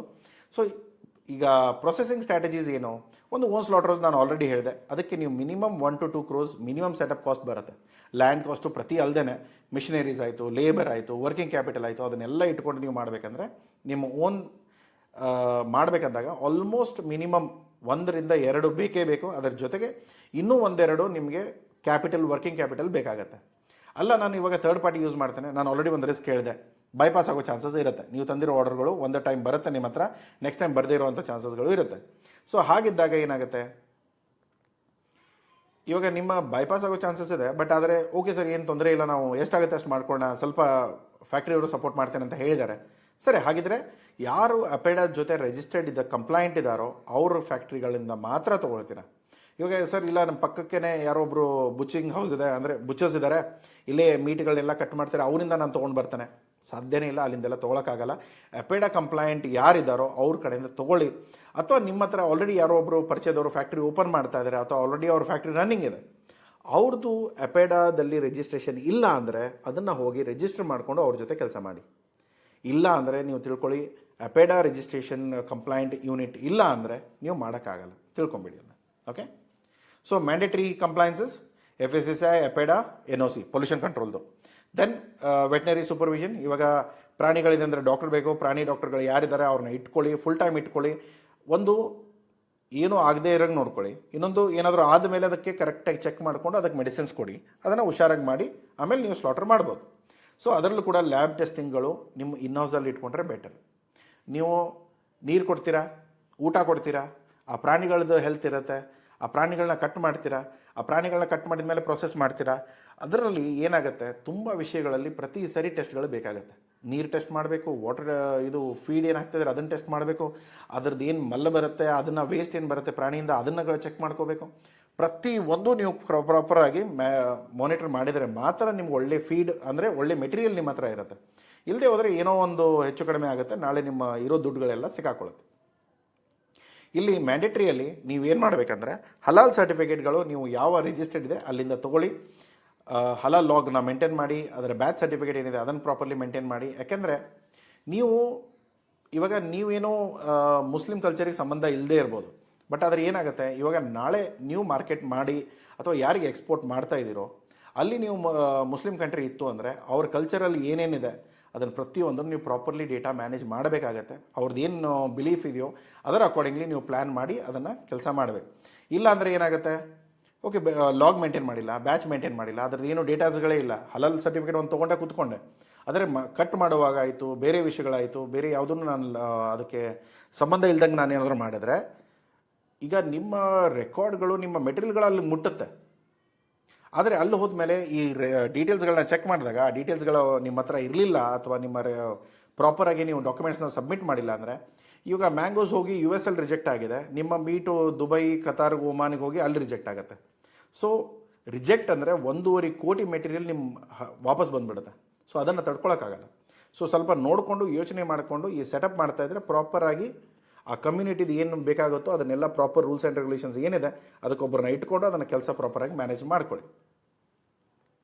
ಎಕ್ಸ್ಪೋರ್ಟ್ ಮೀಟ್ ಕಟ್ಸ್, ಅದರಲ್ಲೂ ಕೂಡ ಯಾವ ಥರದ ಕಟ್ಗಳು, ಮುಂದಿನ ಭಾಗ, ನಡುವಿನ ಭಾಗ, ಹಿಂದಿನ ಭಾಗ, ಅದರಲ್ಲಿ ಯಾವ್ಯಾವ ಪಾರ್ಟ್ಸ್ ಇದೆ ಅದರ ಪ್ರತಿಯೊಂದು ಕಟ್ ಮಾಡೋದು, ಯಾವ ಲೆವೆಲಲ್ಲಿ ಕಟ್ ಮಾಡಬೇಕು, ಎಷ್ಟು ವ್ಯಾಕ್ಯೂಮ್ ಸೀಲಿಂಗ್ ಮಾಡಬೇಕು, ಅಥವಾ ಬೋನ್ಲೆಸ್ ಕಟ್ ಪೀಸ್ ಎಷ್ಟು ಇರಬೇಕು, ಅದೆಲ್ಲವೂ ಕೂಡ ನಾರ್ಮಲಿ ಆ ಕ್ಲೈಂಟ್ಗಳು ನಿಮ್ಗೆ ಆಲ್ರೆಡಿ ಹೇಳ್ತಾರೆ. ಬಟ್ ಆದರೂ ಕೂಡ ನಿಮಗೊಂದು ಐಡಿಯಾ ಇರಬೇಕು, ಅಥವಾ ನಿಮ್ಮ ಮಷೀನ್ಸ್ ಇಷ್ಟು ಕೇಪಬಿಲಿಟೀಸ್ ಇರಬೇಕಾಗತ್ತೆ. ಅದರಲ್ಲೂ ಕೂಡ ಇವತ್ತಿನ ಟೈಮಲ್ಲಿ ಬೇರೆ ಬೇರೆ ಪಾರ್ಟ್ಸ್ಗಳನ್ನ ನಾವು ಸಪ್ರೇಟಾಗಿ ಎಕ್ಸ್ಪೋರ್ಟ್ ಮಾಡ್ಬೋದು. ಲಿವರು, ಕಿಡ್ನಿ, ಅದು ಬೇರೆ ಬೇರೆ ಪಾರ್ಟ್ಸ್ ಬರುತ್ತೆ. ಹ್ಯೂಮನ್ ಆರ್ಗನ್ಸಲ್ಲಿ ಏನೇನಿದೆ ಅದೆಲ್ಲವೂ ಕೂಡ ಅದರಲ್ಲಿ ಇರುತ್ತೆ, ಅದೆಲ್ಲವೂ ಕೂಡ ನೀವು ಮ್ಯಾನೇಜ್ ಮಾಡ್ಕೋಬೋದು. ಸೊ ಚಿಲ್ಲಿಂಗ್ ಆ್ಯಂಡ್ ಫ್ರೀಸಿಂಗ್, ಇದರಲ್ಲಿ ಏನು ಯಾವ ಥರದ ಮೆಟೀರಿಯಲ್ಗಳನ್ನ ನಾವು ಸ್ಟೋರ್ ಮಾಡಬೇಕು. ಒಂದು ಚಿಲ್ಲಲ್ಲಿ ಇಡಬೇಕು. ಚಿಲ್ ಅಂದರೆ ಈಗ ಹಾಲು ಮೊಸರು ಎದರಲ್ಲಿ ಇಡ್ತೇವಲ್ಲ, 0 to 4 degrees Celsius ಅದರಲ್ಲಿ ಇರಬೇಕು. ಇನ್ನೊಂದು ಬಂದು ಫ್ರೀಸರ್ಸ್, ಅದು ಕೂಡ ನಿಮಗೆ -18 degree ಟೆಂಪ್ರೇಚರಲ್ಲಿ ಸ್ಟೋರ್ ಮಾಡಬೇಕು. ಸೊ ಸ್ಟಾರ್ಟಿಂಗಲ್ಲಿ ಚಿಲ್ಡ್ ಇದ್ದಾಗ 0 to 4 degrees Celsius ಹೇಗೋ ಮ್ಯಾನೇಜ್ ಆಗುತ್ತೆ, ತೊಂದರೆ ಇಲ್ಲ. ಇದರ ಶೆಲ್ಫ್ ಲೈಫ್ ಎಷ್ಟು ಬರುತ್ತೆ, 30 ರಿಂದ 90 ದಿನ ಬರುತ್ತೆ. ಇಲ್ಲ ಈಗ ನಾವು ಬ್ಲಾಸ್ಟ್ ಫ್ರೀಸಿಂಗ್ ಅಂತಂದರೆ ಇವಾಗ ಏನು ಮಾಡ್ತೇವೆ ಮೀಟ್ಗಳನ್ನ ಕಟ್ ಮಾಡಿದ್ಮೇಲೆ ಬ್ಲಾಸ್ಟ್ ಫ್ರೀಸಿಂಗ್ ಮಾಡಿ -35 ಡಿಗ್ರಿಗೆ ಫ್ರೀಸ್ ಮಾಡ್ತೇವೆ. ಅದಾದಮೇಲೆ ಅದನ್ನು ಸ್ಟೋರೇಜ್ ಮಾಡೋದು -18 ಡಿಗ್ರಿಯಿಂದ ಹಿಡಿದು -24 ಡಿಗ್ರೀಸ್ವರೆಗೂ ನಾವು ಮ್ಯಾನೇಜ್ ಮಾಡ್ತೇವೆ. ಅದರ ಶೆಲ್ಫ್ ಲೈಫ್ ಎಷ್ಟು ಬರುತ್ತೆ 6ರಿಂದ 12 ತಿಂಗಳು ಅಂತ ಹೇಳ್ತೇವೆ. ಬಟ್ ಇವತ್ತಿನ ಟೈಮಲ್ಲಿ 12ರಿಂದ 24 ತಿಂಗಳವರೆಗೂ ನಡೆಯುತ್ತೆ. ಎಕ್ಸ್ಪೋರ್ಟ್ ಲಾಜಿಸ್ಟಿಕ್ಸ್ ಆದರೆ ಹೇಗೆ ಕಳಿಸ್ಬೇಕು, ಚಿಲ್ಡ್ ಆದರೆ ನೀವು ಸಿಯಿಂದ ಏರಿಂದ ಕಳಿಸ್ಬೋದು, ಅಥವಾ ಫ್ರೋಝನ್ ಆದರೆ ನೀವು ಸಿಯಿಂದ ಕಳಿಸೋದು ಪ್ರಿಫರ್ಡ್ ಇದೆ. ಬಟ್ ಏರಲ್ಲಿ ಕಳ್ಸೋಕೆ ಆಗಲ್ವಾ, ಆಗುತ್ತೆ, ಏನು ತೊಂದರೆಗಳಿಲ್ಲ, ನೀವು ಹೇಗಾದರೂ ಕಳಿಸ್ಬೋದು. ಬಟ್ ಏನಂತಂದರೆ ಇವಾಗ ಈ ಮೀಟ್ಗಳು ತುಂಬ ಹೈ ವಾಲ್ಯೂಮಲ್ಲಿ ಹೋಗ್ತಾ ಇರೋದ್ರಿಂದ ಸೊ ನಾರ್ಮಲಿ ನೀವು ಸಿಯಿಂದ ಕಳಿಸೋದು ಬೆಸ್ಟು. ಇಲ್ಲ ಸರ್ ಸ್ವಲ್ಪ ಅರ್ಜೆಂಟ್ ಇದೆ, ಕಡಿಮೆ ಕ್ವಾಂಟಿಟಿ ಇದೆ, ಓಕೆ ಹಾಗಿದ್ರೆ ಏರಿಂದ ಕಳಿಸಿ, ತೊಂದರೆ ಇಲ್ಲ. ಸೊ ಲೇಬ್ಲಿಂಗಲ್ಲಿ name, net weight, date, FSSAI, halal certificate number, produced in India, ಇದನ್ನು ಬರೆಯೋದು, ಮೆನ್ಷನ್ ಮಾಡೋದು ಮರಿಬೇಡಿ. ಅದರ ನೆಕ್ಸ್ಟ್ ಇರೋದು ಇಂಗ್ಲೀಷ್ ಮತ್ತು ಅರೇಬಿಕ್ ಎರಡೂ ಬೇಕಾಗ್ಬೋದು ಮಿಡ್ಲ್ ಈಸ್ಟಲ್ಲಿ. ಆದರೆ ನಿಮ್ಮ ಬಾಯರ್ಸ್ಗಳನ್ನ ಕೇಳ್ಕೊಳ್ಳಿ ಯಾವ ಲ್ಯಾಂಗ್ವೇಜಲ್ಲಿ ಬೇಕು. ಕೆಲವೊಂದು ಸರಿ ಅವರು ಇಂಗ್ಲೀಷ್ ಬೇಡ ಅಂತ ಹೇಳ್ತಾರೆ, ಅವಾಗ ಇಂಗ್ಲೀಷ್ ತೆಗೆದಾಕಿ, ತೊಂದರೆ ಇಲ್ಲ.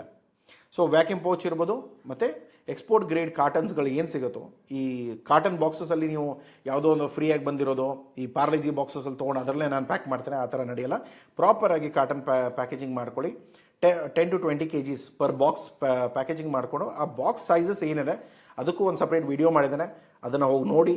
ಆ ವಿಡಿಯೋದಲ್ಲಿ ನಾವು ಕಂಪ್ಲೀಟ್ ಕಂಟೈನರ್ ಪ್ಯಾಕೇಜಿಂಗ್ ಹೇಗೆ ಮಾಡಬೇಕು ಅಥವಾ ಯಾವ ಥರ ಅದನ್ನು ಹ್ಯಾಂಡಲ್ ಮಾಡೋಕೆ ಅದ್ರ ಬಗ್ಗೆ ಫುಲ್ ಹೇಳಿದ್ದೇನೆ. ಅದನ್ನು ಪ್ಲ್ಯಾನ್ ಮಾಡಿಕೊಂಡು ನೀವು ಮಾಡೋಕ್ಕೆ ಸ್ಟಾರ್ಟ್ ಮಾಡ್ಬೋದು. ಹಲಾಲ್ ಆಗಿರ್ಬೋದು, ಹೆಲ್ತ್ ಸರ್ಟಿಫಿಕೇಟ್, ಪ್ರತಿಯೊಂದನ್ನು ನೀವು ಮ್ಯಾನೇಜ್ ಮಾಡಿಕೊಂಡು ನಿಮ್ಮ ಎಕ್ಸ್ಪೋರ್ಟ್ನ ರೆಡಿ ಮಾಡ್ಕೋಬೇಕು. ಸೊ ಇವಾಗ ಎಕ್ಸ್ಪೋರ್ಟ್ ಮಾರ್ಕೆಟ್ ಡಿಮಾಂಡ್ ಏನಿದೆ ಇವತ್ತಿನ ಟೈಮಲ್ಲಿ, ಹೇಗೆ ನಡೀತಾ ಇದೆ ಬಿಸ್ನೆಸ್ಸು, GCC ಕಂಟ್ರೀಸಲ್ಲಿ ರೆಗ್ಯುಲರ್ಲಿ ಡಿಮಾಂಡ್ ಇದ್ದೇ ಇದೆ. GCC ಮಾರ್ಕೆಟ್ಸಲ್ಲಿ ತುಂಬ ಡಿಮಾಂಡ್ ಇದೆ. ಅದರಲ್ಲೂ ಕೂಡ ನೀವು UAEಯಲ್ಲಿ ನಮ್ಮ ಇಂಡಿಯನ್ ಎಕ್ಸ್ಪೋರ್ಟ್ಸ್ ಆಗ್ತಾ ಇರೋದು ಆಲ್ಮೋಸ್ಟ್ 70 to 80% UAEಗೆ ಆಗುತ್ತೆ. ಅದರಲ್ಲಿ ಕೀ ಬಾಯರ್ಸಿಗೆ ಕಂಪೇರ್ ಮಾಡಿದರೆ UAE, Qatar, Saudi Arabia, Oman, Bahrain, Kuwait, so ಇವೆಲ್ಲ ಮಾರ್ಕೆಟ್ಸಲ್ಲೂ ನೀವು ತುಂಬ ಒಳ್ಳೆ ಕೆಲಸ ಮಾಡ್ಬೋದು. ಜೊತೆಗೆ ನಿಮಗೆ ಬೇರೆ ಡಿಮಾಂಡ್ಗಳಿರೋ ಮಾರ್ಕೆಟ್ಗಳು ಯಾವುದಿದೆ, Malaysia, Indonesia, Maldives, north Africa, so ಇಲ್ಲೂ ಕೂಡ ನಮ್ಮ ಮೆಟೀರಿಯಲ್ಸ್ಗಳು ಎಕ್ಸ್ಪೋರ್ಟ್ ಆಗುತ್ತೆ. ಸೊ ಪ್ರೈಮರ್ಲಿ ಇಷ್ಟು ಮಾರ್ಕೆಟ್ಗಳಲ್ಲಿ ಬೇಕಾದಷ್ಟು ಬಾಯರ್ಸ್ ಇದ್ದಾರೆ, ಬೇಕಾದಷ್ಟು ಕನ್ಸ್ಯೂಮ್ಷನ್ಸ್ ಇದೆ. ಸೊ ದಯಮಾಡಿ ಇದರಲ್ಲಿ ನೀವು ಕೆಲಸ ಮಾಡೋದಾದರೆ ಪರ್ಫೆಕ್ಟ್ಲಿ ಒಳ್ಳೆ ಆರ್ಡರ್ಸ್ಗಳು ಬರುತ್ತೆ, ರೆಗ್ಯುಲರ್ ಆರ್ಡರ್ಸ್ಗಳು ಬರುತ್ತೆ. ನಿಮ್ಮ ಸಿಸ್ಟಮ್ ಕರೆಕ್ಟಾಗಿ ಇಟ್ಕೊಂಡ್ರೆ ಎಲ್ಲೂ ಬ್ರೇಕ್ ಡೌನ್ ಆಗದೆ ಪ್ರಾಪರಾಗಿ ಸಪೋರ್ಟ್ ತೊಗೊಂಡು ಸ್ಟ್ರಾಟಜೈಸ್ ಮಾಡಿಕೊಂಡು ನೀವು ಮಾರ್ಕೆಟಿಂಗ್ ಮಾಡೋಕ್ಕೆ ಸ್ಟಾರ್ಟ್ ಮಾಡಿದ್ರೆ ಆರ್ಡರ್ಸ್ಗಳು ಆರಾಮಾಗಿ ಬರುತ್ತೆ. ಇದರಲ್ಲಿ FSSAIಯಲ್ಲಿ ಇವತ್ತಿನ ಟೈಮಲ್ಲಿ ನೀವು ಎಕ್ಸ್ಪೋರ್ಟ್ ವಾಲ್ಯೂಮ್ ನೋಡೋದಾದರೆ ಇವಾಗ ಲಾಸ್ಟ್ 23-24 ನಾವು ಎಕ್ಸ್ಪೋರ್ಟ್ ಮಾಡಿರೋದು 10,890 8 to 9 metric tons goat and meat shipment export ಆಗಿರೋದು ಇಂಡಿಯಾದಿಂದ. ಅದು ಎಷ್ಟು ವಾಲ್ಯೂಮಲ್ಲಿದೆ ಅಷ್ಟು ವ್ಯಾಲ್ಯೂವಲ್ಲಿ ಕಳಿಸಿರೋದು 77.7 ಮಿಲಿಯನ್ಸ್ ಎಲ್ಲ ಎಕ್ಸ್ಪೋರ್ಟ್ ಆಗಿದೆ. ಆ್ಯಾವ್ರೇಜ್ FOB ಪ್ರೈಸ್ ಏನಿತ್ತು 7.2, ಇವತ್ತಿನ ಟೈಮಲ್ಲಿ 7.2 ತುಂಬ ಕಡಿಮೆ ರೇಟು. ಬಟ್ ಸ್ಟಿಲ್ ನಾವು ಒಂದು 86 ರೂಪೀಸಿಗೆ ಮಲ್ಟಿಪ್ಲೈ ಮಾಡಿದರೆ ಆಲ್ಮೋಸ್ಟ್ 619.2. ಅದೇ ನಾವು ಲೋಕಲ್ ಮಾರ್ಕೆಟಲ್ಲಿ ಇವತ್ತಿನ ಟೈಮಲ್ಲಿ ನಾವು ಫ್ರೆಶ್ ಮೀಟ್ ಆದರೆ ಒಂದು 512 ರೂಪೀಸ್ ಪರ್ ಹಾಫ್ kg ಏನೋ ಸಿಗುತ್ತೆ. ಸೊ ಅದನ್ನು ನೀವು ಚೆಕ್ ಮಾಡ್ಕೊಳ್ಳಿ. ಬಟ್ ಸ್ಟಿಲ್ ಪ್ರೀಮಿಯಮ್ ಮೀಟ್ ಬೇಕಂದರೆ, ಇಲ್ಲಾಂದರೆ ಬೇರೆ ಮೀಟ್ಗಳು ನಾರ್ಮಲಿ ನಿಮ್ಗೆ ಇನ್ನೂ ಕಡಿಮೆ ರೇಟಲ್ಲಿ ಸಿಗ್ಬೋದು. So HSN ಕೋಡಲ್ಲಿ 6 digit HS code ಇಲ್ಲಿದೆ.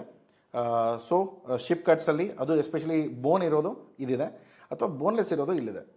ಸೊ ಪ್ರೈಸ್ ಟ್ರೆಂಡ್ಸ್ ಏನಿದೆ, ಫ್ರೋಝನ್ ಏನು ಬರುತ್ತೆ, ಸೊ ಫ್ರೋಝನ್ಗೆ ಆದರೆ $5 to $6 ವಿತ್ ಬೋನ್ ಇರೋದು. ಬೋನ್ಲೆಸ್ ಆದರೆ ನಿಮಗೆ 7 to 8 ಅಂತ ಹೇಳ್ತೇವೆ. ಬಟ್ ಇವತ್ತಿನ ಟೈಮಲ್ಲಿ ನಾವು ಲಾಸ್ಟ್ ಶಿಪ್ಮೆಂಟ್ ಮಾಡಿರೋದು $9. ಸೊ $9 per kg FOB ವ್ಯಾಲ್ಯೂಸಲ್ಲಿ ಸಿಗುತ್ತೆ. CIF ಬಂದು ನಿಮಗೆ 22.2 ಅಥವಾ 0.5 per kg ನಿಮಗೆ ಓಷನ್ ಫ್ರೀಟ್ಸ್ ಬರುತ್ತೆ. ಸೊ ಇದು ಕೂಡ ಚೇಂಜ್ ಆಗ್ತಾ ಇರುತ್ತೆ ರೆಗ್ಯುಲರ್ಲಿ. ಸ್ಟ್ಯಾಂಡರ್ಡೈಸ್ ಆಗಿ ನೀವೇನು ಅಂದ್ಕೊಳ್ಳೋದು ಅಂತಂದರೆ ಸರ್ ಇದೇ ರೇಟೇ ಇರುತ್ತಾ, ಇಲ್ಲ ಫ್ಲಕ್ಚುಯೇಷನ್ ಇದ್ದೇ ಇರುತ್ತೆ. ಆಬ್ವಿಯಸ್ಲಿ ನೀವು ಯಾವ ಪೋರ್ಟಿಂದ ಕಳಿಸ್ತಾ ಇದ್ದೀರಾ ಅಥವಾ ನಿಮ್ಮ ರೀಫರ್ ಯಾರು ಪಾರ್ಟ್ನರ್ ಇದ್ದಾರೆ ಅದ್ರ ಮೇಲೆ ಡಿಪೆಂಡ್ ಆಗುತ್ತೆ. ಆಮೇಲೆ ಈ ಪ್ರೈಸಸ್ಗಳು ನಾವು ನೆಗೋಷಿಯೇಟ್ ಮಾಡಿರ್ತೇವೆ. ಇವಾಗ ನಮ್ಮ ಕಂಟೈನರ್ ಹೋಗ್ತಾ ಇದೆ ಅಂದರೆ ನಾವು ಹೇಳೋ ರೇಟು ತುಂಬ ಕಡಿಮೆ ಇರುತ್ತೆ. ಸರ್ ಇಷ್ಟು ಕಡಿಮೆ ಅಲ್ಲಂತೂ ಸಾಧ್ಯನೇ ಇಲ್ಲ ಅಂತ ನಿಮ್ಗೆ ಅನಿಸುತ್ತೆ. ಬಟ್ ನಾರ್ಮಲಿ ನಾವು ಅದೇ ರೇಟಲ್ಲಿ ನಾವು ಮಾಡ್ತಾ ಇದ್ದೇವೆ, ಯಾಕೆಂದರೆ ವಾಲ್ಯೂಮ್ ಇರೋದ್ರಿಂದ ನಮಗೆ ಡಿಸ್ಕೌಂಟ್ ಸಿಕ್ಕಿರುತ್ತೆ. ಸೊ ನೀವು ಮಾಡುವಾಗ ಸ್ವಲ್ಪ ಅದು ಸಿಗೋದು ಕಷ್ಟ ಆಗಿರುತ್ತೆ. ಮೇ ಬಿ ಅದರಿಂದ ಸ್ವಲ್ಪ ನಿಮಗೆ ಪ್ರೈಸಸ್ ಸ್ವಲ್ಪ ಹೆಚ್ಚಿಗೆ ಇದೆ ಅಂತ ಅನಿಸ್ಬೋದು. ಬಟ್ ದಯಮಾಡಿ ಈ ಪ್ರೈಸಸ್ಗೆ ನೆಗೋಷಿಯೇಟ್ ಮಾಡೋಕ್ಕೆ ನೋಡಿ. ಬಟ್ ವಾಲ್ಯೂಮ್ ಇಲ್ಲದೆ ಇರೋದ್ರಿಂದ ಸ್ವಲ್ಪ ಡಿಸ್ಕೌಂಟ್ಗಳು ಸಿಗೋದು ಕಡಿಮೆ. ಓಕೆ, ಸೊ ಬೈಯಿಂಗ್ ಟೈಪ್ ಯಾರು ಇದನ್ನು ಮೆಟೀರಿಯಲ್ಗಳನ್ನ ಪರ್ಚೇಸ್ ಮಾಡ್ತಾರೆ, ಇಂಪೋರ್ಟ್ ಡಿಸ್ಟ್ರಿಬ್ಯೂಟರ್ಸ್ ಇದ್ದಾರೆ, ಬಲ್ಕಲ್ಲಿ ತೊಗೊಳ್ಳೋರು, ಹೋಲ್ಸೇಲ್ ತೊಗೊಳ್ಳೋರು, ಸೂಪರ್ ಮಾರ್ಟ್ಸ್ಗಳಿದೆ, ಲೂಲು, ಅದಾದಮೇಲೆ ಬುಚರ್ ಚೈನ್ಸ್. ಯಾರು ಇಲ್ಲಿಂದ ತುಂಬ ಜನ ಏನು ಮಾಡ್ತಾರೆ ಅಂದರೆ ಅವ್ರಿಗೆ ಬೇಕಾಗಿರೋ ಕಟ್ಗಳನ್ನ ಅವ್ರು ಇಲ್ಲೇ ಕಟ್ ಮಾಡಿಸ್ಕೊಳ್ಳಲ್ಲ. ಅವ್ರು ಏನು ಮಾಡ್ತಾರೆ, ಫ್ರಂಟು ಮಿಡ್ಡು ಬ್ಯಾಕು ಅಂತ ಹೇಳಿ 3 ಸಪ್ರೇಟ್ ಪೀಸಸ್ನ ತರಿಸ್ಕೊಳ್ತಾರೆ, ಅಥವಾ ಒಂದು ಸ್ಲೈಸಲ್ಲೇ ಹಾಫ್ ಪೀಸ್ ಮಾಡ್ಕೊಂಡು ತರಿಸ್ಕೊಳ್ತಾರೆ. ಅದನ್ನು ಅವ್ರು ಏನು ಮಾಡ್ತಾರೆ, ಮುಂದೆ ಅಲ್ಲಿ ಏನು ಬೇಕಾಗುತ್ತೋ ಅವ್ರ ಮಾರ್ಕೆಟಿಗೆ ಏನು ಬೇಕಾಗುತ್ತೋ ಅದನ್ನು ಅವರೇ ಕಟ್ ಮಾಡಿಕೊಂಡು ಮ್ಯಾನೇಜ್ ಮಾಡ್ತಾರೆ. ಸೊ ಆ ಆಪ್ಷನ್ ಕೂಡ ಅಲ್ಲಿದೆ. ಸೊ ನೀವೇನು ಡೈರೆಕ್ಟ್ ಬರೀ ಹಾಫ್ ಸ್ಲೈಸ್ ಅಂದರೆ ಅದೇ ಹಾಫ್ ಸ್ಲೈಸೇ ಕೊಟ್ಟರು ಕೂಡ ಮಾರ್ಕೆಟ್ಗಳು ತೊಗೊಂಡು ಅಲ್ಲಿ ಮುಂದೆ ಪ್ರೊಸೆಸ್ ಮಾಡ್ಕೊಳ್ಳೋಂಥ ಕಂಪ್ನಿಗಳಿದೆ. ಆ ಥರದ ಕಂಪ್ನಿಗಳ ಜೊತೆ ಕೆಲಸ ಮಾಡ್ಬೋದು. ಹೊರಗೆ hotel, restaurant and cafe. So ಇಲ್ಲಿ ಸಪ್ಲೈ ಮಾಡೋ ಜನನೂ ಇದ್ದಾರೆ. ಯಾಕೆಂದರೆ ಇವಾಗ ನಮ್ಮ ಕ್ಯಾಫೆಗಳಲ್ಲಿ ಇಲ್ಲಿ ಬೆಂಗಳೂರಲ್ಲಿ ಅಥವಾ ಮೆಟ್ರೋ ಸಿಟೀಸಲ್ಲಿ ಇರೋದು, ಇಲ್ಲಿ ಎಲ್ಲೂ ನಿಮಗೆ ಬೇಕನ್ನೋ ಅಥವಾ ಮೀಟ್ಗಳು ಪ್ರೊಸೆಸ್ ಮಾಡಿ ಕೊಡುವಂಥ ಹೋಟೆಲ್ಗಳು ಕಡಿಮೆ. ಆದರೆ ಆಚೆಗಳೆಲ್ಲ ಹೇಗೆ ಅಂತಂದರೆ, ನೀವು ಹೇಗೆ ಟೀ ಜೊತೆ ಬಿಸ್ಕೆಟ್ ತೊಗೊಳ್ತೀರೋ ಹಾಗೆ ಅವ್ರು ಬೇಕಂತ ತೊಗೊಳ್ತಾರೆ. ಸೊ ಅದಕ್ಕೆ ಅವರಿಗೆ ನಾರ್ಮಲಿ ಮೀಟ್ಗಳು ಬೇಕೇ ಬೇಕು. ಸೊ ಹಾಗಿದ್ದಾಗ ಅಲ್ಲಿ ಬೇಕಾಗಿರೋ ಸ್ಲೈಸ್ ಕಟ್ಗಳಿಗಿರ್ಬೋದು, ಬೇರೆ ವಿಷಯಗಳಾಗಿರ್ಬೋದು ಅಲ್ಲಿಂದ ನಿಮಗೆ ಸಿಗುತ್ತೆ. ಓಕೆ, ಅದರ ಅಲ್ಲದೆ ಇವಾಗ ಗೋರ್ಮೆಂಟ್ ಕೂಡ ಆರ್ಗನೈಸ್ ಮಾಡ್ತಾರೆ, ಅವ್ರ ಹೋಟೆಲ್ ಚೇಂಜ್ಗಳಿದೆ. ಆಚೆಯಲ್ಲೆಲ್ಲ ಗೋರ್ಮೆಂಟ್ಗಳಿದೆ ಆಲ್ಮೋಸ್ಟು. ಸೊ ಅಲ್ಲಿ ಏನಾಗುತ್ತೆ, ನೀವು ಅಲ್ಲಿ ಇನ್ಸ್ಟಿಟ್ಯೂಟ್ಗಳು, ಗೋರ್ಮೆಂಟ್ಗಳು ಏನಾದರೂ ಪರ್ಚೇಸ್ ಮಾಡಬೇಕಂದ್ರೆ ಅವ್ರನ್ನ ಕೂಡ ನೀವು ಅಪ್ರೋಚ್ ಮಾಡ್ಬೋದು. ಆವಾಗ ನೀವು ಟೆಂಡರ್ ಪ್ರೈಸಿಂಗ್ ಮಾಡಬೇಕಂದ್ರೆ ನೀವು ಪ್ರೈವೇಟ್ ಲಿಮಿಟೆಡ್ ಕಂಪ್ನಿ ಇರೋದು ಮ್ಯಾಂಡೇಟ್ರಿ ಇರುತ್ತೆ. ಸೊ ಅದಕ್ಕೆ ಒಂದು ಸರಿ ನಾನು GST ಮಾಡ್ಕೊಳ್ತೇನೆ, ಇನ್ನೊಂದು ಸರಿ ನಾನು ಪ್ರೈವೇಟ್ ಲಿಮಿಟೆಡ್ ಮಾಡ್ಕೊಳ್ತೇನೆ, ಇದನ್ನೆಲ್ಲ ಮಾಡೋಕ್ಕೆ ಹೋಗಬೇಡಿ. ಯಾವುದೇ ಕಂಪ್ನಿ ಬೇಕಾದರೆ ನಮಗೆ ಹೇಳಿ, ನಾವು ಅದನ್ನು ರಿಜಿಸ್ಟರ್ ಮಾಡಿ ಕೊಡ್ತೇವೆ, ನಿಮ್ಮ ಕಂಪ್ನಿ ನಡೆದೋಗುತ್ತೆ. ಸೊ ಇಂಪೋರ್ಟ್ ರೆಗ್ಯುಲೇಷನ್ಸ್ ಏನಿದೆ, ಸೊ GCCಯಲ್ಲಿ ಹಲಾಲ್ ಸರ್ಟಿಫಿಕೇಟ್ ಮ್ಯಾಂಡೇಟ್ರಿ ಬೇಕು, ಅದರ ಜೊತೆಗೆ ಹೆಲ್ತ್ ಸರ್ಟಿಫಿಕೇಟ್ ಮತ್ತು ಪ್ರೀ ಅಪ್ರೂವ್ಡ್ ಫೆಸಿಲಿಟಿ ಇರಬೇಕು. ಮಲೇಷಿಯಾ ಈ ಹಲಾಲ್ ಸರ್ಟಿಫಿಕೇಟಲ್ಲೂ ಕೂಡ ಬೇರೆ ಬೇರೆ ದೇಶಕ್ಕೆ ಬೇರೆ ಬೇರೆ ರೆಕಗ್ನೈಸ್ಡ್ ಅಥವಾ ಹಲಾಲ್ ಸರ್ಟಿಫಿಕೇಷನ್ಸ್ ಇದೆ. ಅದು ಎಲ್ಲವನ್ನ ನೋಡ್ಕೊಳ್ಳಿ. ಆ ಹಲಾಲ್ ಸರ್ಟಿಫಿಕೇಟ್ ಯಾರು ಕೊಡ್ತಾ ಇದ್ದಾರೆ ಅವ್ರ ಕಡೆಯಿಂದ ತೊಗೊಂಡು ನೀವು ಅದನ್ನು ಪ್ರೊಸೆಸ್ ಮಾಡಿಸ್ಬೇಕಾಗತ್ತೆ. ಇಲ್ಲದೆ ಹೋದರೆ ಕಷ್ಟ ಆಗುತ್ತೆ. ಓಕೆ, ಸೊ ಅದಲ್ಲದೆ ಮಲೇಷ್ಯಾದಲ್ಲಿ ಅರೇಬಿಕ್ ಮತ್ತು ಮಲಯಲ್ಲಿ ಲೇಬಲಿಂಗ್ ಇರಬೇಕು, ಅದು ಕೂಡ ಮತ್ತು ರೇಡಿಯೋ ಆ್ಯಕ್ಟಿವ್ ಟೆಸ್ಟ್ ಆಗಿರಲೇಬೇಕು. ಸೊ ಇದನ್ನೆಲ್ಲ ನೋಡ್ಕೊಳ್ಳಿ ಯಾವ್ಯಾವ ಕಂಟ್ರಿ. ನೀವು ಸ್ಪೆಸಿಫಿಕ್ ಆಗಿ ಸರ್ ಇಷ್ಟೇ ನೀವು ಸಿಂಪಲಾಗಿ ಹೇಳ್ತಾ ಇದ್ದೀರಾ, ಓಕೆ, ನಿಮಗೆ ಏನಾದರೂ ಡೀಪಾಗಿ ಇನ್ನೂ ನೀವು ಯಾವ ಸ್ಪೆಸಿಫಿಕ್ ಮಾರ್ಕೆಟ್ ಬೇಕು ಅದರ ಬಗ್ಗೆ ಫುಲ್ ಡೀಟೇಲ್ ರಿಪೋರ್ಟ್ ಬೇಕಂದರೆ ಅದನ್ನು ಕೂಡ ತಿಳಿಸಿ, ಅದು ಏನು ಪ್ರೈಸಸ್ ಇದೆ ಹೇಳ್ತಾರೆ, ಅದರ ಅಕಾರ್ಡಿಂಗ್ಲಿ ನೀವು ರಿಪೋರ್ಟ್ಗಳನ್ನ ಮಾಡಿಸ್ಕೊಳ್ಬೋದು. ಯಾಕಂದರೆ ಏನಾಗುತ್ತೆ, ಇವಾಗ ಪ್ರತಿಯೊಂದು ಡೀಟೇಲ್ ಕಂಪ್ಲೈನ್ಸ್ ನಾನು ಒಂದೊಂದು ಕಂಟ್ರಿಯಿಂದ ತೊಗೊಂಡು ಕೂತ್ಕೊಂಡ್ರೆ ನಾವು 5 ಗಂಟೆ ಇಲ್ಲೇ ಕೂತ್ಕೋಬೇಕಾಗತ್ತೆ. ಸೊ ಅದಕ್ಕೆ ನಾನು ಹೇಳ್ತಾ ಇರೋದೇನೋ ಜಸ್ಟ್ ಓವರಾಲ್ ಮೇಲಿಂದ ಹೇಳ್ತಾ ಇದ್ದೇನೆ. ಬಟ್ ನೀವು ಮಾಡುವಾಗ, ನೀವು ಕೆಲಸ ಮಾಡೋಕ್ಕೆ ಸ್ಟಾರ್ಟ್ ಮಾಡಿದಾಗ ನಿಮಗೆ ಏನು ಡೀಟೇಲ್ಸ್ಗಳು ಬೇಕೋ ಕ್ಲಿಯರಾಗಿ ಕಾಂಟ್ಯಾಕ್ಟ್ ಮಾಡಿ, ಟೀಮ್ಗಳನ್ನ ಚೆಕ್ ಮಾಡ್ಕೊಂಡು ನಿಮ್ಗೆ ಏನು ಬೇಕೋ ರಿಪೋರ್ಟ್ಗಳನ್ನ ಮಾಡಿಕೊಡ್ತೇವೆ. ಸೊ ಇವಾಗ ನಡೀತಾ ಇರೋ ಟ್ರೆಂಡ್ ಏನಿದೆ ಸರ್, ಇದು ಬರೀ ಇಷ್ಟೆಲ್ಲ ದುಡ್ಡು ಹಾಕಬೇಕು ಬರೀ ಒನ್ ಟೈಮಾ? ಇಲ್ಲ. ಎಷ್ಟೇ ನಾವು ವೆಜಿಟೇರಿಯನ್ ಇರ್ಬೋದು, ಎಷ್ಟೇ ನಾವು ವೇಗನ್ ಆಗ್ತಾ ಇರ್ಬೋದು, US ಯುರೋಪಲ್ಲಿ ವೇಗನ್ ತುಂಬ ನಡೀತಾ ಇದೆ, ಎಲ್ಲರೂ ವೆಜಿಟೇರಿಯನ್ ಆಗೋಕ್ಕೆ ಟ್ರೈ ಮಾಡ್ತಾ ಇದ್ದಾರೆ, ಈವನ್ ಡೈರಿ ಪ್ರಾಡಕ್ಟ್ಸ್ ಕೂಡ ಬಿಡ್ತಾ ಇದ್ದಾರೆ. ಬಟ್ ಆದರೆ ಎಲ್ಲವೂ ಒಂದೇ ದಿನದಲ್ಲಿ ಚೇಂಜ್ ಆಗಲ್ಲ, ತಿಳ್ಕೊಂಬಿಡಿ. ಅದು ಹ್ಯೂಮನ್ ನೇಚರ್. 1 ವರ್ಷ 2 ವರ್ಷ ವೇಗನ್ ಅಂತ ಮಾಡ್ತಾರೆ, ಅದು ಲಾಸ್ಟಿಗೆ ಮತ್ತೆ ಮೀಟ್ಗಳನ್ನ ತಿನ್ನೋಕ್ಕೆ ಸ್ಟಾರ್ಟ್ ಮಾಡ್ತಾರೆ. ಸೊ ಇದೆಲ್ಲ ಒಂದು ಥರ ಹ್ಯೂಮನ್ ನೇಚರ್. ಸೊ ಒಮ್ಮೆನೇ ಎಲ್ಲವೂ ಚೇಂಜ್ ಆಗುತ್ತೆ ಅನ್ನೋದಿಲ್ಲ. ಸೊ ಹಾಗಾಗಿ ನೀವು ಅದನ್ನು ತಲೆ ಕೆಡಿಸ್ಕೊಳ್ಳೋ ಅವಶ್ಯಕತೆಗಳಿಲ್ಲ. ನೀವು ಈ ಬಿಸ್ನೆಸ್ ಯಾವಾಗಲೂ ನಡೆಯುತ್ತೆ, ತುಂಬ ಒಳ್ಳೆ ಡಿಮಾಂಡ್ ಇದೆ, ಇಂಡಿಯಾದಿಂದ ಒಳ್ಳೆ ಎಕ್ಸ್ಪೋರ್ಟ್ ಆಗ್ತಾ ಇದೆ, ದಯಮಾಡಿ ಪ್ಲ್ಯಾನ್ ಮಾಡ್ಕೊಳ್ಳಿ. ಸೊ ಇಲ್ಲಿ ತುಂಬ ಸ್ಟಡಿ ಡಿಮಾಂಡ್ ಇದೆ, ರೆಗ್ಯುಲರ್ ಆಗಿ ಸಪ್ಲೈ ಆಗ್ತಾನೇ ಇದೆ. ಅದ್ರ ಜೊತೆಗೆ ಇಂಡಿಯನ್ ಮೀಟಿಗೂ ಕೂಡ ಪ್ರೀಮಿಯಂ ಡಿಮಾಂಡ್ ಇದೆ. ಒಂದು ಟೇಸ್ಟಿಗೆ ಇರ್ಬೋದು ಅಥವಾ ಹಲಾಲ್ ಇರ್ಬೋದು, ಎರಡೂ ಕೂಡ ನಮ್ಮಲ್ಲಿ ಒಳ್ಳೆಯ ಮೀಟ್ಗಳು ಸಿಗುತ್ತೆ. ಸೊ ಇದರಲ್ಲಿ ಪೀಕ್ ಡಿಮಾಂಡಲ್ಲಿರೋದೇನು, ರಂಜಾನ್ ಮತ್ತು ಈದ್ ಟೈಮಲ್ಲಿ ಮುಸ್ಲಿಮ್ಸ್ ಹಬ್ಬಗಳು ಯಾವಾಗ ಬರುತ್ತೋ, ಎಸ್ಪೆಷಲಿ ನೀವು ಗಲ್ಫ್ ಮಾರ್ಕೆಟಲ್ಲಿ ಕೆಲಸ ಮಾಡ್ತಿದ್ದಾಗ ಈ ಮುಸ್ಲಿಂ ಹಬ್ಬಗಳು ಯಾವಾಗ ಬರುತ್ತೋ ಅವಾಗ ಮಾತ್ರ ತುಂಬ ಡಿಮಾಂಡ್ ಇರುತ್ತೆ. ಆದರೆ ಹಬ್ಬ ಬಂದಿರೋದನ್ನು ನೀವು ಪ್ಲ್ಯಾನ್ ಮಾಡೋಕ್ಕೆ ಹೋಗ್ಬಿಡಿ. ಯಾಕೆಂದರೆ ಈಗ ಹಬ್ಬ ನಾಳೆ ಇದೆ, ಇವತ್ತು ನಾನು ಮೆಟೀರಿಯಲ್ ಕಳಿಸ್ಬೇಕು ಸಾಧ್ಯ ಇಲ್ಲ. ಎಂಡ್ ಆಫ್ ದ ಡೇ ನೀವು ಮೆಟೀರಿಯಲ್ ಬೇರೆ ದೇಶಕ್ಕೆ ಕಳಿಸ್ಬೇಕಂದ್ರೆ ನೀವು ತಿಂಗಳಾನುಗಟ್ಟಲೆ ಮುಂಚೆನೇ ಪ್ಲ್ಯಾನ್ ಮಾಡಿಕೊಂಡು ಪ್ರಾಪರಾಗಿ ಸ್ಟ್ರಾಟಜಿ ಮಾಡ್ಕೊಂಡು ಅಲ್ಲಿ ಮೆಟೀರಿಯಲ್ಗಳು ಅಲ್ಲಿ ಇರಬೇಕು. ಸೊ ಈದ್ ಟೈಮಲ್ಲಾಯಿತು, ರಂಜಾನ್ ಟೈಮಲ್ಲಾಯಿತು, ನಿಮ್ಮ ಮೆಟೀರಿಯಲ್ಗಳಲ್ಲಿ ಇರೋ ಥರ ನೀವು ನೋಡ್ಕೊಳ್ಳಿ, ಅದು ನೀವು ಮ್ಯಾನೇಜ್ ಮಾಡ್ಕೋಬೇಕು. ಡೊಮೆಸ್ಟಿಕ್ ಕನ್ಸಂಪ್ಷನ್ ತುಂಬ ಹೈ ಇದೆ, ಇಲ್ಲಿ ಇಂಡಿಯಾದಲ್ಲೂ ತುಂಬ ತೊಗೊಳ್ತಾರೆ, ಜೊತೆಗೆ ಎಕ್ಸ್ಪೋರ್ಟ್ ವಾಲ್ಯೂಮು ಕೂಡ ಇದೆ. ಸೊ ಲೋಕಲಲ್ಲೂ ನೀವು ಬಿಸ್ನೆಸ್ ನಡೆಸ್ಬೋದು, ಅದ್ರ ಜೊತೆಗೆ ಎಕ್ಸ್ಪೋರ್ಟ್ ವಾಲ್ಯೂಮು ಇರುತ್ತೆ. ಸೊ ನಿಮಗೆ ನೀವು ಫ್ಯಾಕ್ಟ್ರಿ ಸ್ಟಾರ್ಟ್ ಮಾಡಿದ್ರೆ ಸರ್ ನಾಳೆ ಇಂಡಿಯಾ ಬ್ಯಾನ್ ಮಾಡಿಬಿಟ್ರೆ ಏನೂ ತಲೆ ಕೆಡ್ಸ್ಕೊಳಕ್ಕೆ ಹೋಗಬೇಡಿ, ಲೋಕಲಲ್ಲೂ ಅಷ್ಟೇ ಡಿಮಾಂಡ್ ಇದೆ. ಗ್ರೇಡ್ಸ್ ನೀವು ಸ್ಟ್ಯಾಂಡರ್ಡೈಸ್ ಇಟ್ಟರೆ, ಸ್ವಲ್ಪ ಕ್ವಾಲಿಟಿ ನೀವು ಏನಾದರೂ ಹೆಚ್ಚಿಗೆ ಇಟ್ಟರೆ ನೀವು ಒಂದು ಪ್ರೀಮಿಯಮ್ ಕೂಡ ಚಾರ್ಜ್ ಮಾಡ್ಬೋದು. ಈ ಲೋಕಲಲ್ಲಿ ಎಷ್ಟು ಗಲೀಜವಾಗಿ ಕೊಡ್ತಾರೆ ಅದಕ್ಕಿಂತ ನೀವು ಎಷ್ಟೋ ಪ್ರೀಮಿಯಮ್ ಆಗಿ ಕೊಡ್ಬೋದು. ಒಳ್ಳೆ ಪ್ಯಾಕಿಂಗ್ ಇರ್ಬೋದು, ಒಳ್ಳೆ ಲೇಬ್ಲಿಂಗ್ ಇರ್ಬೋದು, ಪ್ರಾಪರಾಗಿ ಮ್ಯಾನೇಜ್ ಮಾಡಿಕೊಂಡು ಪ್ರೊಸೆಸ್ ಮಾಡಿ ಮಾರ್ಕೆಟಿಗೆ ಕಳಿಸಿದರೆ ಯಾರಾದರೂ ತೊಗೊಳ್ತಾರೆ. ಸೊ ನೆಕ್ಸ್ಟ್ ಬರೋದು ಕಂಪ್ಲೈನ್ಸಸ್, ಸರ್ಟಿಫಿಕೇಷನ್ಸ್ ಯಾವ್ಯಾವ ಬೇಕಾಗುತ್ತೆ. ಇವಾಗ ನಾವು ಏನಾದರೂ ಯುರೋಪ್ ಮತ್ತು US ನೋಡಬೇಕಂದ್ರೆ ಇದೆಲ್ಲ ಸರ್ಟಿಫಿಕೇಷನ್ಸ್ಗಳು ಬೇಕಾಗುತ್ತೆ. ಇಲ್ಲ ಸರ್ ಇದು ನನಗೆ ಅಷ್ಟೇನು ಬೇಕಾಗಿಲ್ಲ, ದೆನ್ ಯುರೋಪ್ ಮತ್ತು US ಮಾಡ್ತಾ ಇಲ್ಲ ಅಂದರೆ ಇವು ಯಾವುದುಗಳು ನಿಮ್ಮ ತಲೆ ಕೆಡಿಸ್ಕೊಳ್ಳೋ ಅವಶ್ಯಕತೆಗಳಿಲ್ಲ, ಮ್ಯಾನೇಜ್ ಮಾಡ್ಕೋಬೋದು. ಬೇರೆ ಇವಾಗ ನೋಡಿ, ಒಂದು ನೀವು ಯಾವ ದೇಶಕ್ಕೆ ಕಳಿಸ್ತೀರಾ ಅದ್ರ ಮೇಲೆ ಇಂಪಾರ್ಟೆಂಟ್ ಇರುತ್ತೆ ಯಾವ ಸರ್ಟಿಫಿಕೇಷನ್ಸ್ ಬೇಕು. ಒಂದು ವೇಳೆ ಆ ದೇಶಕ್ಕೆ ನಾವು ಕೆಲಸ ಮಾಡ್ತಾ ಇಲ್ಲ ಅಂದರೆ ಅಲ್ಲಿ ಏನೇ ಸರ್ಟಿಫಿಕೇಷನ್ ರೂಲ್ಸ್ ಆ್ಯಂಡ್ ರೆಗ್ಯುಲೇಷನ್ಸ್ ಇದ್ದರೂ ಬೇರೆ ಕಂಟ್ರಿ ಅದು ಅಪ್ಲಿಕೇಬಲ್ ಇರಲ್ಲ. ಸೊ ಹಾಗಾಗಿ ನೀವು ಆರಾಮಾಗಿ ನಡೀಬೋದು. ಸೊ ಇಲ್ಲಿ ಹಲಾಲ್ ಸರ್ಟಿಫಿಕೇಟ್ ಒಂದು ಮ್ಯಾಂಡೇಟ್ರಿ ಇರುತ್ತೆ, ಅದೊಂದು ನೋಡ್ಕೊಳ್ಳಿ. ಅದು ಕೂಡ ಯಾರು ರೆಕಗ್ನೈಸ್ಡ್ ಇದೆ ಬೇರೆ ನಿಮ್ಮ ಟಾರ್ಗೆಟ್ ಮಾರ್ಕೆಟಲ್ಲಿ ಆ ಎಂಟಿಟಿಯಿಂದ ನೀವು ಹಲಾಲ್ ಈಗ ನಾವು ಒಂದು 2 ಯೂನಿಟ್ ನೋಡ್ತೇವೆ, ಅವ್ರ ಹತ್ರ ಒಂದು 7-8 ಹಲಾಲ್ ಸರ್ಟಿಫಿಕೇಟ್ ಇದೆ. ಯಾಕಂದರೆ ಈ ಕಂಪನಿ ಅಥವಾ ನಾವು ಯಾರ ಕಡೆಯಿಂದ ನಾವು ಸರ್ಟಿಫಿಕೇಟ್ ತೊಗೊಳ್ತಾ ಇದೀವೋ ಅದು ಇನ್ನೊಂದು ಕಂಟ್ರಿಯಲ್ಲಿ ಅಪ್ರೂವಲ್ಲೇ ಇಲ್ಲ. ಸೊ ಹಾಗಾಗಿ ಈ ಸರ್ಟಿಫಿಕೇಟ್ ಈ ಕಂಟ್ರಿಗೆ, ಇನ್ನೊಂದು ಸರ್ಟಿಫಿಕೇಟ್ ಇನ್ನೊಂದು ಕಂಟ್ರಿಗೆ. ಸೊ ಹಾಗೆ ಮಾಡಿಕೊಂಡು 7-8 ಹಲಾಲ್ ಸರ್ಟಿಫಿಕೇಟ್ಗಳು ಬೇಕಾಗುತ್ತೆ. ನೀವು ಎಲ್ಲಿಂದ ಪ್ರೊಸೆಸ್ ಮಾಡ್ತಿದ್ರೆ ಅದರ ಅಕಾರ್ಡಿಂಗ್ಲಿ ನೀವು ಪ್ಲ್ಯಾನ್ ಮಾಡಬೇಕಾಗತ್ತೆ. ಸೊ ಸ್ಲಾಟರ್ ಅಪ್ರೂವಲ್ಸು IC ಮತ್ತು ಎಪೆಡಾ ಇದ್ಬಿಟ್ರೆ ನಿಮ್ಮ ನಾರ್ಮಲಿ ರಿಜಿಸ್ಟರ್ಡ್ ಏನಿದೆ ಆ ನಂಬರಿಂದ ನಮ್ಮ ಫ್ಯಾಕ್ಟ್ರಿಗಳನ್ನ ಮ್ಯಾನೇಜ್ ಮಾಡ್ಬೋದು. ರೂಲ್ಸ್ ಬಂದು ಸ್ಲಾಟರ್ ಹೌಸ್ ರೂಲ್ಸ್ 2001 ಏನಿದೆ ಅದನ್ನು ಫಾಲೋ ಮಾಡಿ. ಅದರ ಜೊತೆಗೆ ಆ್ಯನಿಮಲ್ ವೆಲ್ಫೇರ್ ಮತ್ತು ಹ್ಯಾಂಡ್ಲಿಂಗ್ ಏನಿದೆ, ಈಗ OIE ಅಂತ ಒಂದು ಆರ್ಗನೈಸೇಷನ್ ಇದೆ, ಅವ್ರದ್ದು ಸ್ಲಾಟರ್ ಗೈಡ್ಲೈನ್ಸ್ ಇದೆ, ಅದನ್ನು ನೋಡ್ಕೊಂಡು ಮ್ಯಾನೇಜ್ ಮಾಡಿದರೆ ನೀವು ಇಂಟರ್ನ್ಯಾಷನಲ್ ಸ್ಟ್ಯಾಂಡರ್ಡಲ್ಲಿ ನಿಮ್ಮ ಯೂನಿಟ್ಗಳನ್ನ ಪ್ಲ್ಯಾನ್ ಮಾಡ್ಕೊಳ್ಬೋದು. ಅದರ ಜೊತೆಗೆ ಪೋಸ್ಟ್ ಇನ್ಸ್ಪೆಕ್ಷನ್ ಆಗಿರ್ಬೋದು, ಲಾಗ್ಸ್ ಆಗಿರ್ಬೋದು. ಇವಾಗ ನನ್ನ ಪ್ರಾಣಿ ತೊಗೊಂಡು ಬಂದಿರೋದು, ಯಾವತ್ತು ನಾನು ತೊಗೊಂಡು ಬಂದಿದ್ದೇನೆ, ಅದಕ್ಕೆ ಯಾವ ಥರದ ಮೆಡಿಸಿನ್ಸ್ನ ನಾನು ಯೂಸ್ ಮಾಡಿದ್ದೇನೆ, ಪ್ರತಿಯೊಂದನ್ನು ನೀವು ಪ್ರಾಪರಾಗಿ ಅದನ್ನು ಟೆಸ್ಟ್ ಮಾಡಿರೋ ಟೈಮ್ ಆಗಿರ್ಬೋದು, ಬೇರೆ ಡೀಟೇಲ್ಸ್ಗಳಾಗಿರ್ಬೋದು, ಪ್ರತಿಯೊಂದು ನೀವು ಡೇಟಾಗಳನ್ನ ನೀವು ವೆಬ್ಸೈಟಲ್ಲಿ ಹಾಕಿಬಿಟ್ರೆ ಜನ ನೋಡಿದವರು ಕಾನ್ಫಿಡೆನ್ಸ್ ಇರ್ತಾರೆ, ನಿಮ್ಮ ಹತ್ರ ಒಳ್ಳೆ ಪ್ರಾಡಕ್ಟ್ ಸಿಗುತ್ತೆ, ನೀವು ಒಳ್ಳೆ ಗ್ರೇಡ್ ಇದೆ, ಯಾವುದೇ ಥರದ ಕಂಟ್ಯಾಮಿನೇಷನ್ ಇಲ್ಲ ಅಂಥೇಳಿ ನಿಮ್ಮ ಹತ್ರ ಮೆಟೀರಿಯಲ್ಗಳನ್ನ ಪ್ರೀಮಿಯಂ ಕೊಟ್ಟು ಪರ್ಚೇಸ್ ಮಾಡ್ತಾರೆ. ಯಾಕಂದರೆ ಇವತ್ತಿನ ಟೈಮಲ್ಲಿ ಮೀಟ್ ಇಂಡಸ್ಟ್ರಿ ಯಾವ ಥರ ಇದೆ ಅಂದರೆ ಎಲ್ಲಿಂದನೂ ಬರುತ್ತೆ, ಎಲ್ಲೋ ಕಟ್ಟಾಗುತ್ತೆ, ಎಲ್ಲೋ ಹೋಗುತ್ತೆ. ಅದರ ಅಪ್ಪ ಅಮ್ಮ ಅವ್ರ ತಾತ ಮುತ್ತಾತ ಯಾರಿದ್ದಾರೆ ಅಂತಲೇ ಗೊತ್ತಾಗಲ್ಲ. ಸೊ ಅದ್ರ ಬದಲು ನೀವೇನು ಮಾಡಬೇಕು, ಪ್ರಾಪರಾಗಿ ಡೇಟಾಗಳನ್ನ ಎಲ್ಲಿಂದ ಮೆಟೀರಿಯಲ್ ಬಂತು, ಯಾವಾಗ ಬಂತು, ಏನೇನು ಇನ್ಸ್ಪೆಕ್ಷನ್ ಮಾಡಿದ್ವಿ, ಟೆಸ್ಟ್ಗಳನ್ನ ಏನೇನು ಮಾಡಿದ್ವಿ, ಮೆಡಿಕಲ್ ಟೆಸ್ಟ್ ಏನು ಹೇಳ್ತು, ಪ್ರತಿಯೊಂದನ್ನು ರೆಕಾರ್ಡ್ಗಳನ್ನ. ಇವಾಗ ನಾವು ಜನರಲಿ ಹಾಸ್ಪಿಟ್ಲ್ಗೆ ಹೋಗಿ ಬರ್ತೇವೆ, ಹಾಸ್ಪಿಟಲ್ ರೆಕಾರ್ಡ್ ಮೇಂಟೈನ್ ಮಾಡ್ತೇವೆ, ಶುಗರೋ, BP ಹಾರ್ಟು ಏನೋ ಒಂದು. ಈಗ ಅದನ್ನು ರೆಕಾರ್ಡ್ ನಾವು ಹೇಗೆ ಮೇಂಟೈನ್ ಮಾಡೋದು ಅದೇ ಥರ ಪ್ರತಿ ಪ್ರಾಣಿಗಳದ್ದು ರೆಕಾರ್ಡ್ಗಳನ್ನ ನೀವು ಮೇಂಟೈನ್ ಮಾಡಬೇಕು. ಅದನ್ನು ನೀವು ಮಾಡಿದಾಗ ಏನಾಗುತ್ತೆ, ನಾಳೆ ನಿಮ್ಮ ಬಾಯರ್ಗಳು ಸರ್ ಈ ಪ್ರಾಡಕ್ಟ್ ಸರಿ ಇಲ್ಲ ಅಂದಾಗ, ಹೇಗೆ ಸರಿ ಇಲ್ಲಪ್ಪ ಇಷ್ಟೆಲ್ಲ ಮಾಡಿದೆ ನಾನು. ಸೊ ಅದು ಇವಾಗ ತುಂಬ ಜನ ಏನು ಹೇಳ್ತಾರೆ, ಸರ್ ನನ್ನ ಪ್ರೈಸ್ ಹೆಚ್ಚಿಗೆ, ನನ್ನ ಕ್ವಾಲಿಟಿ ಚೆನ್ನಾಗಿದೆ. ನನ್ನ ಕ್ವಾಲಿಟಿ ಚೆನ್ನಾಗಿದೆ ಅನ್ನೋದು ಬಾಯಿಂದ ಹೇಳಿದರೆ ಹೇಗೆ ನಡೆಯುತ್ತೆ? ಯಾಕೆ ಚೆನ್ನಾಗಿದೆ, ಏನೆಲ್ಲ ಚೆನ್ನಾಗಿದೆ ಅದನ್ನು ನೀವು ಟೆಸ್ಟ್ ರಿಪೋರ್ಟಲ್ಲಿ ತೋರಿಸ್ಬೇಕಾಗತ್ತೆ, ರೈಟ್? ಇವಾಗ ಏನೇ ಇವಾಗ ನೋಡಿ, ಫಾರ್ ಎಕ್ಸಾಂಪಲ್ ಇಂಡಿಯಾದವ್ರು ಹೋಗ್ಬಿಟ್ಟು ಪಾಕಿಸ್ತಾನದ ಮೇಲೆ ಅಟ್ಯಾಕ್ ಮಾಡಿ ಬಂದರೆ ಜನ ಪ್ರೂಫ್ ಕೇಳ್ತಾರೆ. ಅಂಥದ್ರಲ್ಲೂ ಕೂಡ ನೀವು ಪ್ರೊಡ್ಯೂಸ್ ಮಾಡಿರೋದು ಒಳ್ಳೆ ಕ್ವಾಲಿಟಿ ಅಂತ ಹೇಳೋಕ್ಕೆ ಹೇಗೆ ಹೇಳ್ತೀರಾ? ಪ್ರೂಫ್ ತೋರಿಸಿ.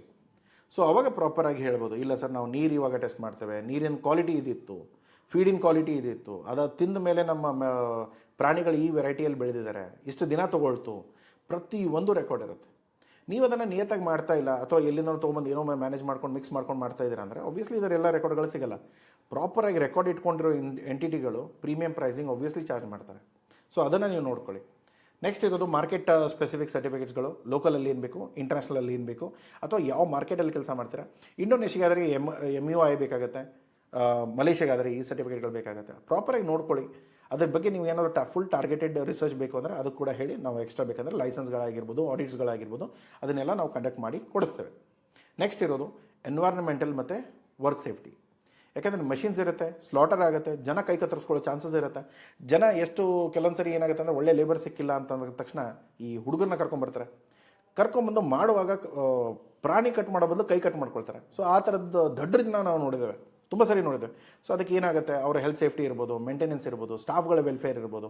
ಅದ್ರ ಜೊತೆಗೆ ನೀವು ನಿಮ್ಮ ಯೂನಿಟ್ಗಳನ್ನ ಹೇಗೆ ಚೆನ್ನಾಗಿ ಮೇಂಟೈನ್ ಮಾಡ್ತೀರಾ, ಹೈಜೀನ್ ಆಗಿರ್ಬೋದು, ವಾಟರ್ ವೇಸ್ಟ್ ಆಗಿರ್ಬೋದು.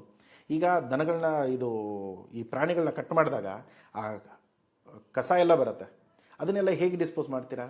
4 ದಿನ ಅಲ್ಲೇ ಬಿಟ್ಟರೆ ಕೊಳ್ತೋಗುತ್ತೆ. ಆ ಕೊಳ್ತೋಗಿರೋದು ಮತ್ತೆ ಇನ್ಫೆಕ್ಷನ್ ಎಲ್ಲ ಬೇರೆ ಪ್ರಾಣಿಗಳಿಗಾಗತ್ತೆ. ಸೊ ಅದನ್ನೆಲ್ಲ ನೀವು ಹೇಗೆ ಮ್ಯಾನೇಜ್ ಮಾಡ್ತೀರಾ? ಸಾಲಿಡ್ ವೇಸ್ಟ್ ಸೇಫ್ಟಿ ಹೇಗೆ, ಅದನ್ನೆಲ್ಲ ನೀವು ಎಲ್ಲಿ ಡಿಸ್ಪೋಸ್ ಮಾಡ್ತೀರಾ?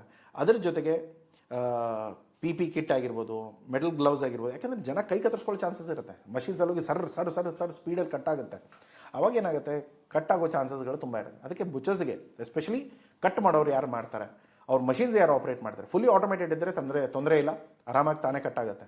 ಬಟ್ ಮ್ಯಾನ್ಯುವಲಿ ಕಟ್ಟಿಂಗ್ ಇತ್ತು ಅಥವಾ ಮ್ಯಾನ್ಯುವಲಿ ಸ್ಪೆಸಿಫಿಕ್ ಕಟ್ಸ್ಗಳು ಬೇಕಾಗಿತ್ತು ಅಂದರೆ ಮಾತ್ರ ನೀವು ಸ್ವಲ್ಪ ಮ್ಯಾನೇಜ್ ಮಾಡಬೇಕಾಗತ್ತೆ.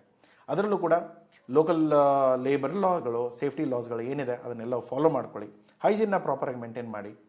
ಸೊ ಅಥವಾ ನಿಮ್ಮ ಹತ್ರ ಆಲ್ರೆಡಿ ಯೂನಿಟ್ ಇದೆ, ಸರ್ ನನಗೆ ನೆಕ್ಸ್ಟು ಇವಾಗ ಇನ್ನೂ ಎಕ್ಸ್ಪೋರ್ಟ್ ಮಾಡ್ತಾ ಇಲ್ಲ ನಾನು, ನನಗೆ ಎಕ್ಸ್ಪೋರ್ಟ್ ಮಾಡೋಕ್ಕೆ ಹೆಲ್ಪ್ ಮಾಡಿ ಅಂದರೆ ಕಾಲ್ ಮಾಡಿ, ನಾವು ಅದಕ್ಕೆ ಏನಿದೆ ಅದು ಮೀಟಿಂಗ್ ತೊಗೊಳ್ತೇವೆ. ಮುಂದೆ ಬಂದು ಬೇಕಂದರೆ ಫ್ಯಾಕ್ಟ್ರಿ ವಿಸಿಟ್ ಮಾಡ್ಕೊಂಡು ನಾವು ಮುಂದೆ ಗೈಡೆನ್ಸ್ ಕೊಡ್ತೇವೆ. ಲೇಬ್ಲಿಂಗ್ ಮತ್ತು ಎಕ್ಸ್ಪೋರ್ಟ್ ಡಾಕ್ಯುಮೆಂಟ್ಸ್ ಹೇಗೆ ಸರ್, ಪ್ರಾಡಕ್ಟ್ ನೇಮ್ ಇರ್ಬೋದು, ವೇಟ್ ಇರ್ಬೋದು, ಡೇಟ್ಸ್ ಇರ್ಬೋದು, ಹಲಾಲ್ ಮಾರ್ಕ್ ಇರ್ಬೋದು, FSSAI ಇರ್ಬೋದು, ಒರಿಜಿನ್ ಇರ್ಬೋದು, ಇದು ಎಲ್ಲವೂ ಕೂಡ ನಿಮ್ಮ ಲೇಬ್ಲಿಂಗಲ್ಲಿ ಮೆನ್ಷನ್ ಆಗುತ್ತೆ. ಈಗ FSSAI ಇವಾಗ ನಾನು ಮುಂಚೆನೂ ಹೇಳಿದೆ, FSSAI ನಂಬರ್ ನಾವು ಮೆನ್ಷನ್ ಮಾಡುವಾಗ ನಾವು ಯಾವ ಕಂಪ್ನಿ ಅಂತ ಮೆನ್ಷನ್ ಮಾಡಬೇಕಾಗತ್ತೆ, ಅಥವಾ ಯಾರಿಂದ ಅವರು ತೊಗೊಂಡು ಬಂದಿದ್ದಾರೆ ಅದನ್ನು ಮೆನ್ಷನ್ ಮಾಡಬೇಕಾಗತ್ತೆ. ಸೊ ಅವಾಗ ನೀವೇನಾದರೂ ಥರ್ಡ್ ಪಾರ್ಟಿಯಿಂದ ತೊಗೊಳ್ತಾ ಇದ್ದರೆ ಅವರ FSSAI ಇಲ್ಲಿ ಮೆನ್ಷನ್ ಆಗುತ್ತೆ. ಮ್ಯಾನುಫ್ಯಾಕ್ಚರ್ಡ್ ಬೈ ಅಂತ ಒಂದಿರುತ್ತೆ, ಮಾರ್ಕೆಟೆಡ್ ಬೈ ಅಂತ ಒಂದು ಬರುತ್ತೆ, ಇಬ್ಬರದ್ದು ಡೀಟೇಲ್ಸ್ಗಳನ್ನ ನೀವು ಹಾಕಬೇಕಾಗತ್ತೆ. ಆವಾಗ ನಿಮ್ಮ ಬಿಸ್ನೆಸ್ಸು ಡೀಟೇಲ್ಸ್ಗಳು ಡಿಸ್ಕ್ಲೋಸ್ ಆಗುತ್ತೆ. ಇಂಟರ್ನ್ಯಾಷನಲ್ ಮಾರ್ಕೆಟಲ್ಲಿ, ಡೊಮೆಸ್ಟಿಕ್ ಮಾರ್ಕೆಟಲ್ಲಿ ಯಾರು ತಲೆ ಕೆಡಿಸ್ಕೊಳ್ಳಲ್ಲ. ಯಾಕೆಂದರೆ ನಾನು ತೊಗೊಂಡು ಬರೋದೇ ನನ್ನ ಮನೇಲಿ ಇರೋದೇ 5 ಜನ ಅಥವಾ 6 ಜನ, ಒಂದು 10 ಜನ, ಅಥವಾ ದೊಡ್ಡ ಏನೋ ರಂಜಾನಲ್ಲಿ ಊಟ ಇಟ್ಕೊಂಡ್ರೆ ಅದು ಇಟ್ಕೊಂಡ್ರೆ ಏನೋ ಒಂದು 50 kg ತರ್ಬೋದು, ರೈಟ್? 50 kg ಅವ್ರಿಗೆಲ್ಲ ಇಷ್ಟೆಲ್ಲ ತಲೆ ಕೆಡಿಸ್ಕೊಳಕ್ಕೆ ಹೋಗಲ್ಲ. ಬಟ್ ಯಾರು ಕಂಟೈನರ್ ಗಟ್ಟಲೆ ತರಿಸ್ಕೊಳ್ತಾರೆ ಅವ್ರಿಗೆಲ್ಲ ತುಂಬ ದೊಡ್ಡ ಪ್ರೈಸು. ಅದಕ್ಕೆ ಅವ್ರು ಏನು ಮಾಡ್ತಾರೆ, ಆದಷ್ಟು ಈ ಮೀಡಿಯೇಟರ್ಸ್ ಅಂತ ಏನು ಹೇಳ್ತಾರಲ್ಲ, ಮಿಡಲ್ ಮೆನ್, ಈ ಬಿಚೋಲಿಗಳು, ಈ ನಡುವು ಬಂದು ಕಮಿಷನ್ ಹೊಡೆಯೋರು, ಇವ್ರನ್ನೆಲ್ಲ ಕಟ್ ಮಾಡೋಕ್ಕೆ ಟ್ರೈ ಮಾಡ್ತಾರೆ. ಸೊ ಅದಕ್ಕೆ ಅವ್ರನ್ನೋದೇನೋ ಈ ಟ್ರೇಡರ್ಸ್ ಎಲ್ಲ ಬೇಡ ರೀ, ಫ್ಯಾಕ್ಟ್ರಿಗಳಿಂದ ಮಾತಾಡೋಣ. ಸೊ ಅವಾಗ ನಿಮಗೆ ಈ ಪೆಟ್ಗಳು ಬೀಳೋ ಚಾನ್ಸಸ್ ಇರುತ್ತೆ. ಸೊ ಅದಕ್ಕೆ ಇದನ್ನು ನೋಡ್ಕೊಳ್ಳಿ.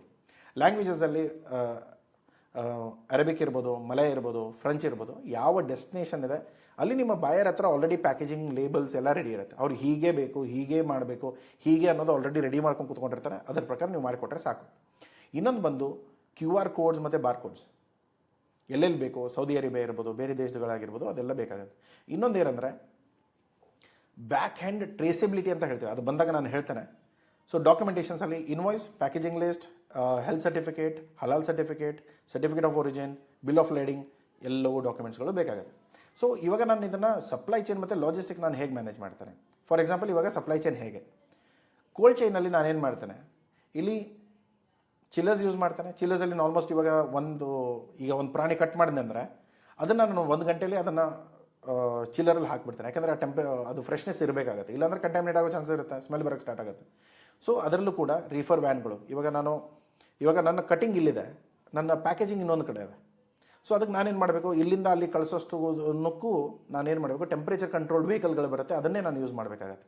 ಸೊ ಅದನ್ನೆಲ್ಲ ಪ್ರಾಪರ್ಲಿ ಮೇಂಟೈನ್ ಮಾಡಬೇಕು, ಪ್ರಾಪರ್ ಪ್ಯಾಕೇಜಿಂಗ್ ಇರಬೇಕು. ಓಪನ್ ಆಗಿ ಏನೋ ಸುಮ್ಮನೆ ಟ್ರಕ್ಕಲ್ಲಿ ಲೋಡ್ ಮಾಡೋ ಹಾಗಿಲ್ಲ, ಪ್ರಾಪರಾಗಿ ಪ್ಯಾಕ್ ಮಾಡಿ ಅದನ್ನು ಅಲ್ಲಿ ಕಳಿಸಿ ಅಲ್ಲಿ ಅದನ್ನು ಪ್ರೊಸೆಸ್ ಮಾಡಿ ಪ್ಯಾಕ್ ಮಾಡಿ ಕಳಿಸುವಂಥ ಪ್ಲ್ಯಾನಿಂಗ್ ಮಾಡ್ಕೋಬೇಕು.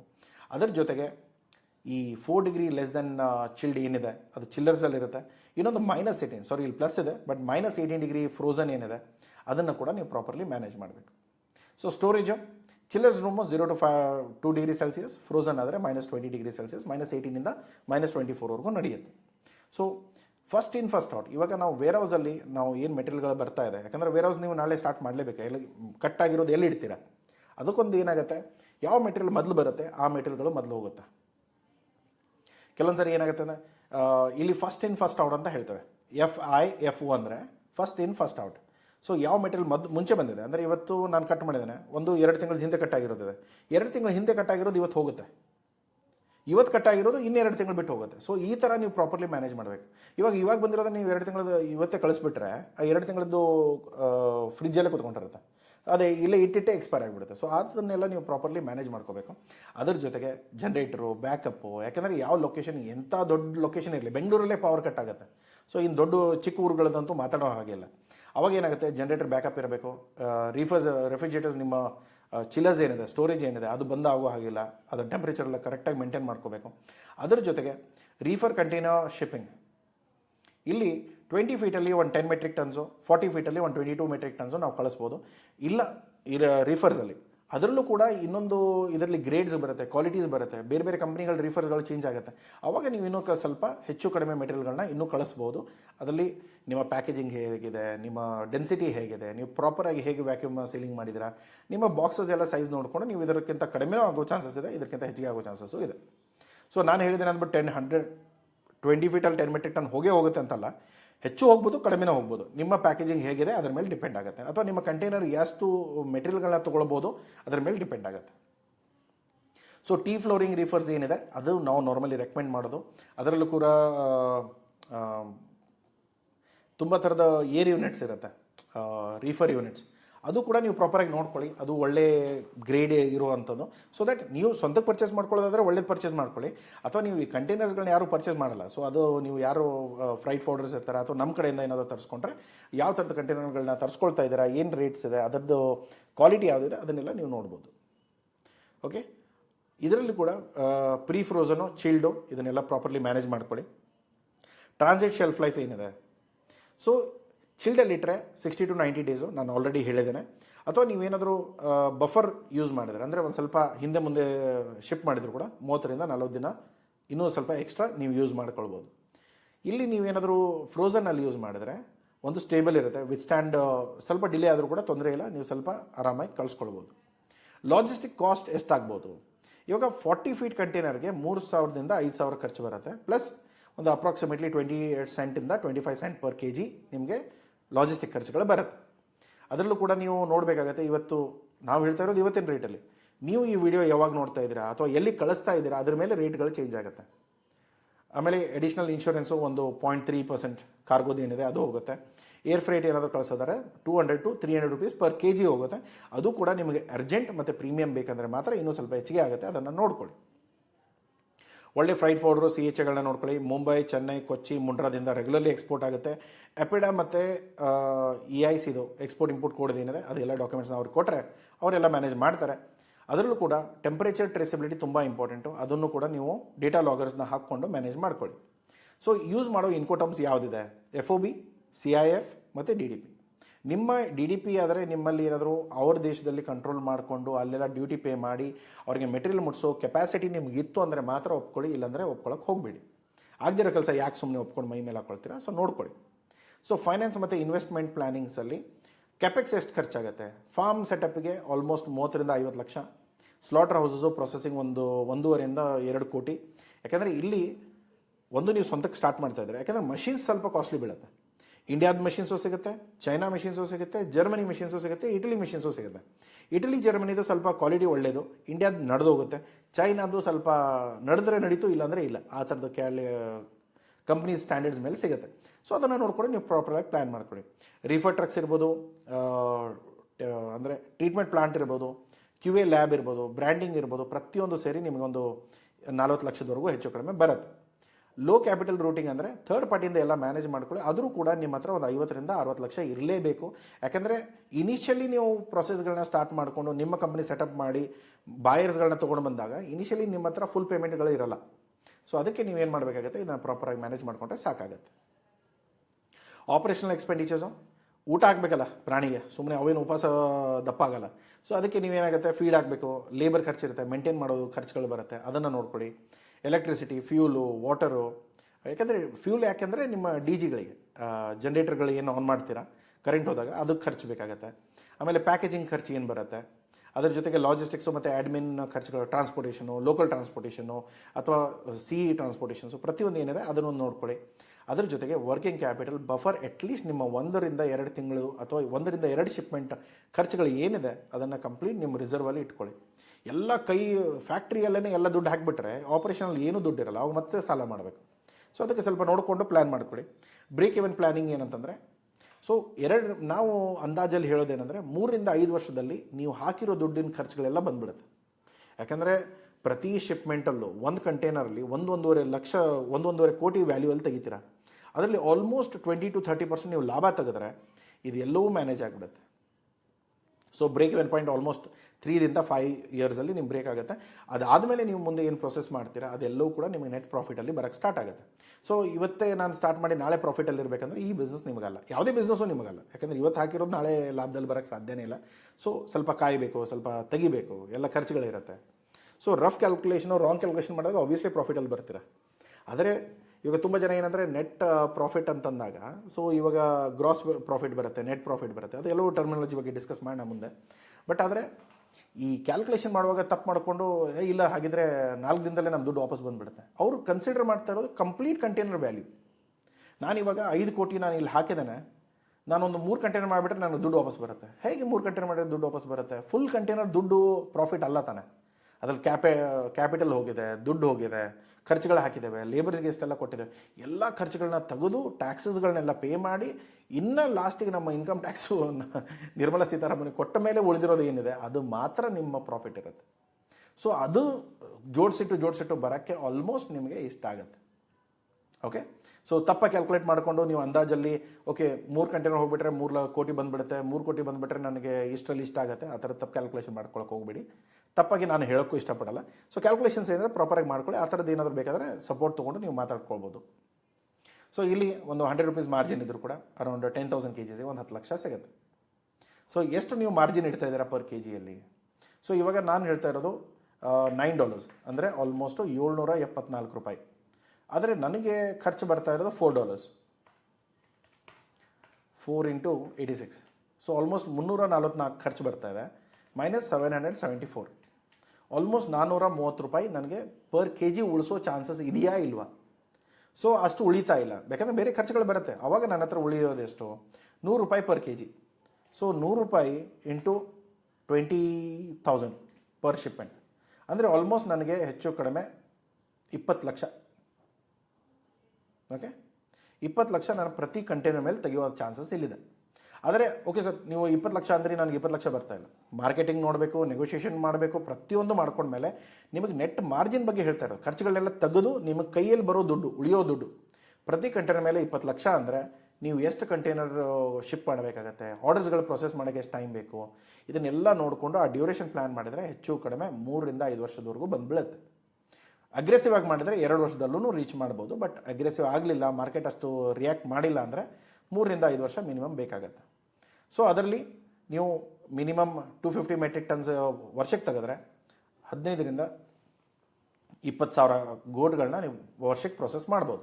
ಸೊ ಈ ಕೆಪಾಸಿಟಿ ನಿಮಗೆ ಬೇಕಾಗುತ್ತೆ ಫ್ಯಾಕ್ಟ್ರಿ ಮಾಡುವಾಗ. ಸರ್ ಫ್ಯಾಕ್ಟ್ರಿ ಮಾಡಬೇಕಂದ್ರೆ ಎಷ್ಟು ನಾನು ಇದನ್ನು ಪ್ರೊಸೆಸ್ ಮಾಡಬೇಕು? ಇಲ್ಲಿದೆ ನೋಡಿ, ವರ್ಷಕ್ಕೆ ಅದನ್ನು ನೀವು ತಿಂಗಳಿಗೆ ಡಿವೈಡ್ ಮಾಡ್ಕೊಂಡು ಅಥವಾ ಒಂದು ಕಂಟೈನರಿಗೆ ಡಿವೈಡ್ ಮಾಡಿಕೊಂಡ್ರೆ ನಿಮಗೆ ವೆಯ್ಟ್ ಸಿಕ್ಬಿಡುತ್ತೆ.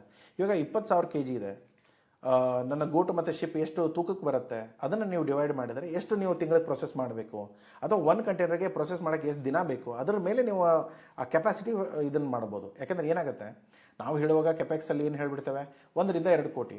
ಯಾವ ಲೆಕ್ಕಕ್ಕೆ? 1 ರಿಂದ 2 ಕೋಟಿ ಬಿಗ್ ವಾಲ್ಯೂಮಲ್ಲಿ. ಚಿಕ್ಕ ವಾಲ್ಯೂಮ್ ಮಾಡಿಬಿಟ್ರೆ ಇದರ ಅರ್ಧನೂ ಬರಲ್ಲ, 30 ಲಕ್ಷ 20 ಲಕ್ಷದಲ್ಲೇ ನಿಮ್ಮ ಲೋಕಲಲ್ಲೂ ಸ್ಟಾರ್ಟ್ ಆಗುತ್ತೆ. ಅಥವಾ ನಾವು ಮಷಿನ್ಸೇ ಹಾಕಲ್ಲ, ಎಲ್ಲ ಮ್ಯಾನ್ಯುವಲಿ ಮಾಡ್ತೇವೆ, ಅದು ಕೂಡ ಮಾಡ್ಬೋದು.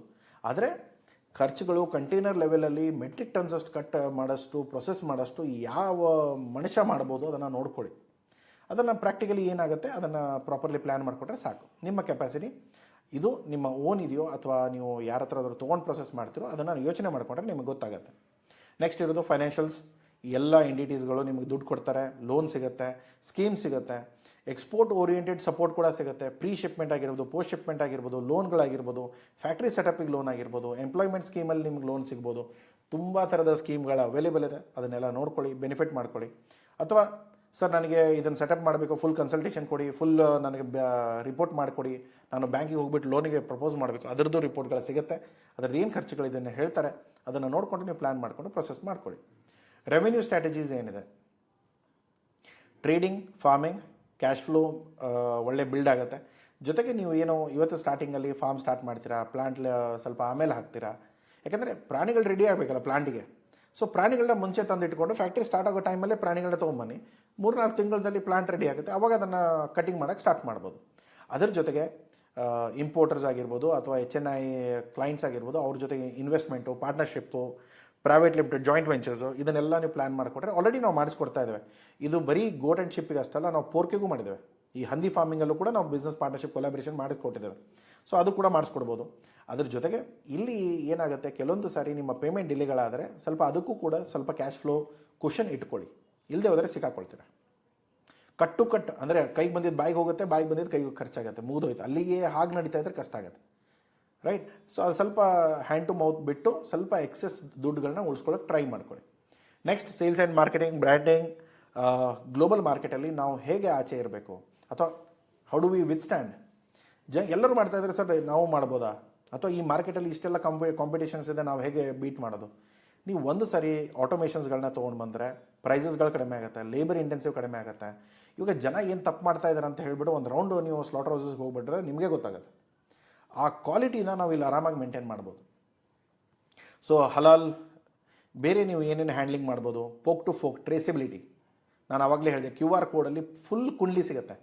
ಆ ಪ್ರಾಣಿ ಯಾವಾಗ ಹುಟ್ಟಿತು, ಅದರ ಅಪ್ಪ ಅಮ್ಮ ಯಾರು, ಅದು ಎಷ್ಟು ಏನೇನೋ ಯಾವಾಗ ಜ್ವರ ಬಂತು, ಏನೇನು ಇಂಜೆಕ್ಷನ್ಸ್ ಕೊಟ್ವಿ, ಏನೇನು ವ್ಯಾಕ್ಸಿನ್ಸ್ ಆಗಿದೆ, ಯಾವಾಗ ವ್ಯಾಕ್ಸಿನ್ಸ್ ಕೊಟ್ವಿ, ಅದರ ಲ್ಯಾಬ್ ಟೆಸ್ಟ್ ಯಾವಾಗ ಮಾಡಿಸಿದ್ದೇವೆ, ಪ್ರೊಸೆಸ್ ಆಗೋ ಮುಂಚೆ ಏನಿತ್ತು, ಪ್ರೊಸೆಸ್ ಆದಮೇಲೆ ಏನಾಗಿದೆ, ಅದು ಎಲ್ಲಿಂದ ಹೇಗೆ ಬಂತು, ಪ್ರತಿಯೊಂದು QR ಕೋಡಲ್ಲಿ ಇಷ್ಟೆಲ್ಲ ಡೀಟೇಲ್ಸ್ಗಳನ್ನ ನಿಮ್ಮ ಕೊಡೋ ಕೆಪಾಸಿಟಿ ನೀವು ಇಟ್ಕೊಂಡ್ರೆ. ನಾವು ರೀಸೆಂಟ್ಲಿ ಗಲ್ಫ್ ಫುಡ್ಡಿಗೆ ಹೋದಾಗ ಅಲ್ಲಿ ಫುಲ್ ಡೀಟೇಲ್ಸ್ ಇತ್ತು. ಅಲ್ಲಿ ತುಂಬ ಥರದ ಕಂಪ್ನಿಗಳಿದ್ರು, ಟ್ರೇಸಿಬಿಲಿಟಿ ಕಂಪ್ನಿನೂ ಇತ್ತು. 2-3 ಕಂಪ್ನಿಯಲ್ಲಿ ಹೇಗೆ ಅಂದರೆ ಒಂದು QR ಕೋಡಲ್ಲಿ ಫುಲ್ ಡೀಟೇಲ್ಸ್ ನಿಮಗೆ ಬಂದುಬಿಡುತ್ತೆ. ಅದು ಯಾವಾಗ, ಎಲ್ಲಿ, ಹೇಗೆ, ಯಾವ ಟೇಬಲಿಗೆ ಬಂತು, ಯಾರು ಕಟ್ ಮಾಡಿದರು, ಪ್ರೊಸೆಸ್ ಮಾಡಿದವ್ರು ಯಾರು, ಅವ್ರದ್ದು ಏನು ಬ್ಯಾಕ್ಗ್ರೌಂಡು, ಪ್ರತಿ ಒಂದು ಡೀಟೇಲು ಮ್ಯಾನೇಜ್ ಆಗಿರುತ್ತೆ. ಸೊ ಇದನ್ನು ನೀವೇನಾದ್ರು ಮ್ಯಾನೇಜ್ ಮಾಡಿದರೆ ಪ್ರಾಪರಾಗಿ ನೀವು ಕಳಿಸೋ ಮೀಟು ಹೇಗೆ ಪ್ರೊಸೆಸ್ ಆಯಿತು, ಎಲ್ಲಿಂದ ಎಲ್ಲಿಗೆ ಬಂತು, ನನ್ನ ಟೇಬಲಿಗೆ ಬಂದಿರೋ ಮೀಟು ಅದು ಹೇಗೆ ಬಂತು ಅನ್ನೋದನ್ನು ನನಗೆ ಗೊತ್ತಾಗ್ಬಿಟ್ರೆ, ಅದರಷ್ಟು ಟ್ರ್ಯಾಕ್ ರೆಕಾರ್ಡ್ ಮೇಂಟೈನ್ ಮಾಡಿದರೆ ನಿಮ್ಗೆ ಎಲ್ಲೂ ಪ್ರಾಬ್ಲಮ್ ಬರೋಕ್ಕೆ ಸಾಧ್ಯ ಇಲ್ಲ. ಜನ ಕ್ವಾಲಿಟಿ ಬಗ್ಗೆ ಹೇಳ್ತಾರೆ, ಸರ್ ನನ್ನ ತುಂಬ ಒಳ್ಳೆಯ ಕ್ವಾಲಿಟಿ, ಅದನ್ನು ಲ್ಯಾಬ್ ಟೆಸ್ಟಲ್ಲಿ ಮಾಡಿದಾಗ ಈ ಕ್ವಾಲಿಟಿಗಳು ಚೆಕ್ ಆಗಬೇಕು, ಇಲ್ಲದೆ ಹೋದರೆ ಸಾಧ್ಯನೇ ಇಲ್ಲ. Indian origin, lean, ಫ್ಲೇವರೇಬಲ್, authentic muttons ಇಂಡಿಯಾದಲ್ಲಿರೋದು ತುಂಬ ಒಳ್ಳೆ ಕ್ವಾಲಿಟಿ ಸಿಗುತ್ತೆ. ನಮಗೆ ಕಾಂಪಿಟೇಷನ್ ಇರೋದು ಆಬ್ವಿಯಸ್ಲಿ ಆಸ್ಟ್ರೇಲಿಯಾದಿಂದ ಮತ್ತು ನ್ಯೂಜಿಲೆಂಡಿಂದ, ಬಟ್ ಅದ್ರ ಕಂಪೇರ್ ಮಾಡಿದರೆ these are always better. Okay, ಅದರಲ್ಲೂ ಕೂಡ ಆರ್ಗನ್ಸ್ಗಳನ್ನ ನೀವು ಸಪ್ರೇಟಾಗಿ ಏನಾದರೂ ಫ್ಲೇವರ್ಸ್ನ ಪ್ರತಿಯೊಂದನ್ನು ನೀವು ಮ್ಯಾನೇಜ್ ಮಾಡಿದ್ರೆ ಅದು ಕೂಡ ಒಂದು ಪ್ರೀಮಿಯಂ ಮಾರ್ಕೆಟ್ ಆ್ಯಂಗಲ್ಸ್ ಇರುತ್ತೆ, ಅದನ್ನು ಕೂಡ ನೀವು ಚಾರ್ಜ್ ಮಾಡ್ಬೋದು. ಡಿಜಿಟಲ್ ಪ್ರೆಸೆನ್ಸ್ ತುಂಬ ಇಂಪಾರ್ಟೆಂಟು. ನೀವು ಯಾವ ಕಂಪನಿ ಸರ್ಟಿಫಿಕೇಷನ್ಸ್ ಇದೆ, ಯಾವ ಫಾರ್ಮ್ ಪ್ರೊಸೆಸಿಂಗ್ ವೀಡಿಯೋಸ್ ಹೇಗಿದೆ, ನೀವು ಫಾರ್ಮ್ಗಳನ್ನ ಹೇಗೆ ಮೇಂಟೈನ್ ಮಾಡ್ತಾ ಇದ್ದೀರಾ. ಕೆಲವೊಬ್ರನ್ನಂತೂ ನಾನು ನೋಡಿದ್ದೇನೆ, ಅವ್ರು ಲಿಟ್ರಲಿ CCTV ಫುಟೇಜ್ನೇ ಲೈವ್ ಡಿಸ್ಕ್ಲೋಸ್ ಮಾಡ್ತಾರೆ. ಸೊ ಆ ಥರ ಏನಾದರೂ ಇದ್ದರೆ ತುಂಬ ಒಳ್ಳೆಯದು, ಯಾಕೆಂದರೆ ಕಂಪ್ಲೀಟ್ ನಿಮ್ಗೊಂಥರ ಅಥಾರಿಟಿ ಬಿಲ್ಡ್ ಆಗಿಬಿಡುತ್ತೆ. ನಿಮ್ಮ ಫಾರ್ಮಲ್ಲಿ ಏನಾಗ್ತದೆ, ಹೇಗೆ ಮಾಡ್ತಾ ಇದ್ದೀರಾ, ಹೇಗೆಲ್ಲ ನೀವು ಮ್ಯಾನೇಜ್ ಮಾಡ್ತೀರಾ, ಪ್ರತಿಯೊಂದು ರೆಕಾರ್ಡ್ ಇರುತ್ತೆ. ಸೊ ಅದನ್ನು ನೀವೇನಾದರೂ ನಿಮ್ಮ ಕ್ಲೈಂಟ್ಗಳಿಗೆ ಕಳಿಸೋದು ಅಥವಾ ಅವ್ರಿಗೇನಾದ್ರು ಲೈವ್ ಫೀಡ್ ಕೊಡುವಂಥ ಆಪ್ಷನ್ ಇತ್ತು ಅಂದರೆ ಪ್ರಾಪರ್ಲಿ ನಿಮ್ಗೆ ಗೊತ್ತಾಗ್ಬಿಡುತ್ತೆ. ಸೊ ಅಷ್ಟು ಕಾನ್ಫಿಡೆನ್ಸ್ ಇದ್ದರೆ ಆಬ್ವಿಯಸ್ಲಿ ನಿಮ್ಗೆ ಆ ಪ್ರೈಸ್ ಸಿಗುತ್ತೆ.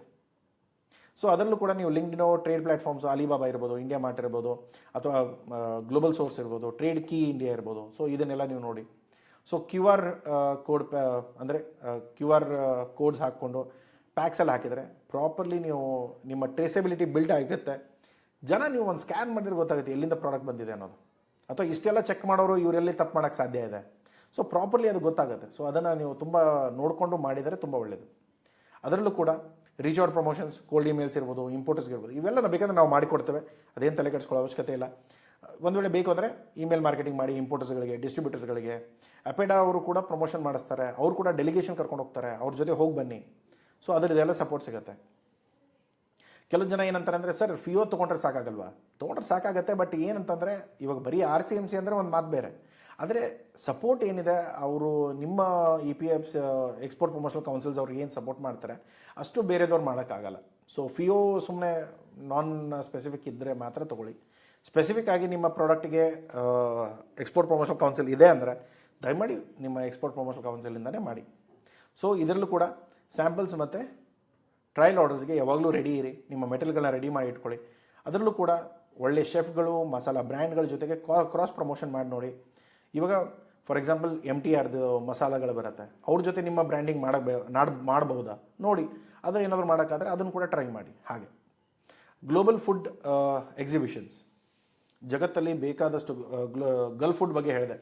ಸೊ ಈ ಥರ ತುಂಬ ಇವೆಂಟ್ಸ್ಗಳು ಆಗುತ್ತೆ, ಅದು ಹೋಗಿ ಪಾರ್ಟಿಸಿಪೇಟ್ ಮಾಡಿ, ಅಲ್ಲಿ ಹೋಗಿ ಭೇಟಿಯಾಗಿ. ಸೊ ನಿಮ್ಮ ಮೀಟ್ಗಳನ್ನ ಡಿಸ್ಕ್ಲೋಸ್ ಮಾಡಿ. ಇಲ್ಲಾಂದರೆ ನೀವು ಏನೋ ಮಷಿನ್ ಪರ್ಚೇಸ್ ಮಾಡ್ತೀವಿ ಅದನ್ನು ಕೂಡ ಅಲ್ಲೇ ಪರ್ಚೇಸ್ ಮಾಡ್ಬೋದು. ಬಲ್ಕ್ ಮತ್ತು ರೀಟೇಲ್ ಸ್ಟ್ರಾಟಜೀಸ್.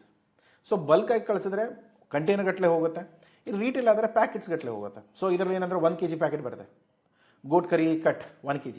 ಸೊ ಈ ಥರ ಕೂಡ ಪ್ಯಾಕೇಜಿಂಗ್ ಮಾಡಿ ನೀವು ರೀಟೇಲ್ ಮಾರ್ಕೆಟಿಗೆ ಕೂಡ ಬಿಡಬಹುದು. ಇಲ್ಲ ನಾನು ಬಲ್ಕಲ್ಲಿ ಮಾಡಬೇಕು, ಯಾಕಂದರೆ ಸುಮ್ಮನೆ ಇದು ರೀಟೇಲ್ ಪ್ಯಾಕಿಂಗ್ ಒಂದು ಸ್ವಲ್ಪ ಮಾರ್ಕೆಟಿಂಗ್ ಕಾಸ್ಟ್ ತುಂಬ ಹೆಚ್ಚಿಗೆ ಆಗಿಬಿಡುತ್ತೆ, ಮೆಟೀರಿಯಲ್ ಕಡಿಮೆ ಹೋಗುತ್ತೆ, ಬಟ್ ಮಾರ್ಕೆಟಿಂಗೇ ಹೆಚ್ಚಿಗೆ ಖರ್ಚು ಬರುತ್ತೆ. ಸೊ ಅದು ಬೇಡ ನನಗೆ ಸದ್ಯಕ್ಕೆ, ನಾನು ಬಲ್ಕಲ್ಲಿ ಮಾಡೋಣ, ಆಮೇಲೆ ಮುಂದೆ ನೋಡೋಣ. ಸೊ ಅದನ್ನು ಕೂಡ ಟ್ರೈ ಮಾಡ್ಬೋದು.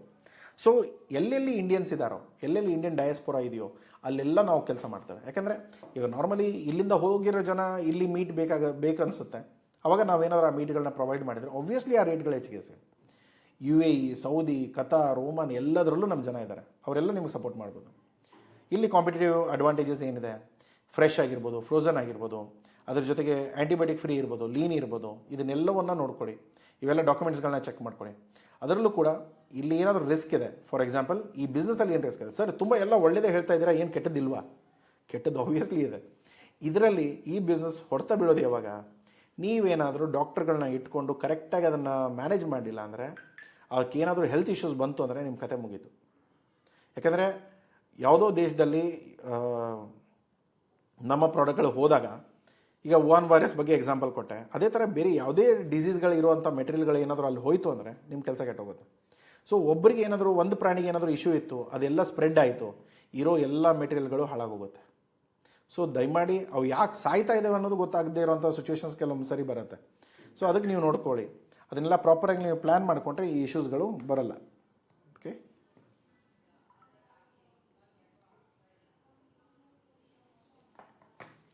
ಸೊ ಅದಲ್ಲದೆ ಪ್ರಿವೆಂಟಿವಲ್ಲಿ ಏನು ವ್ಯಾಕ್ಸಿನೇಷನ್ ಮಾಡೋದು. ಈಗ ನಮಗೆ ಫ್ಲೂಗಳದ್ದು ವ್ಯಾಕ್ಸಿನೇಷನ್ ಆಗಿರ್ಬೋದು, ಪೋಲಿಯೋ ವ್ಯಾಕ್ಸಿನೇಷನ್ ಸಿಗುತ್ತೆ. ಸೊ ಇದನ್ನೆಲ್ಲ ನೀವು ಪ್ರಾಪರ್ಲಿ ಪ್ಲ್ಯಾನ್ ಮಾಡಿಕೊಂಡ್ರೆ ಇವೆಲ್ಲ ತೊಂದರೆಗಳು ಹೋಗುತ್ತೆ. ಸೊ ನೆಕ್ಸ್ಟ್ ಬರೋದು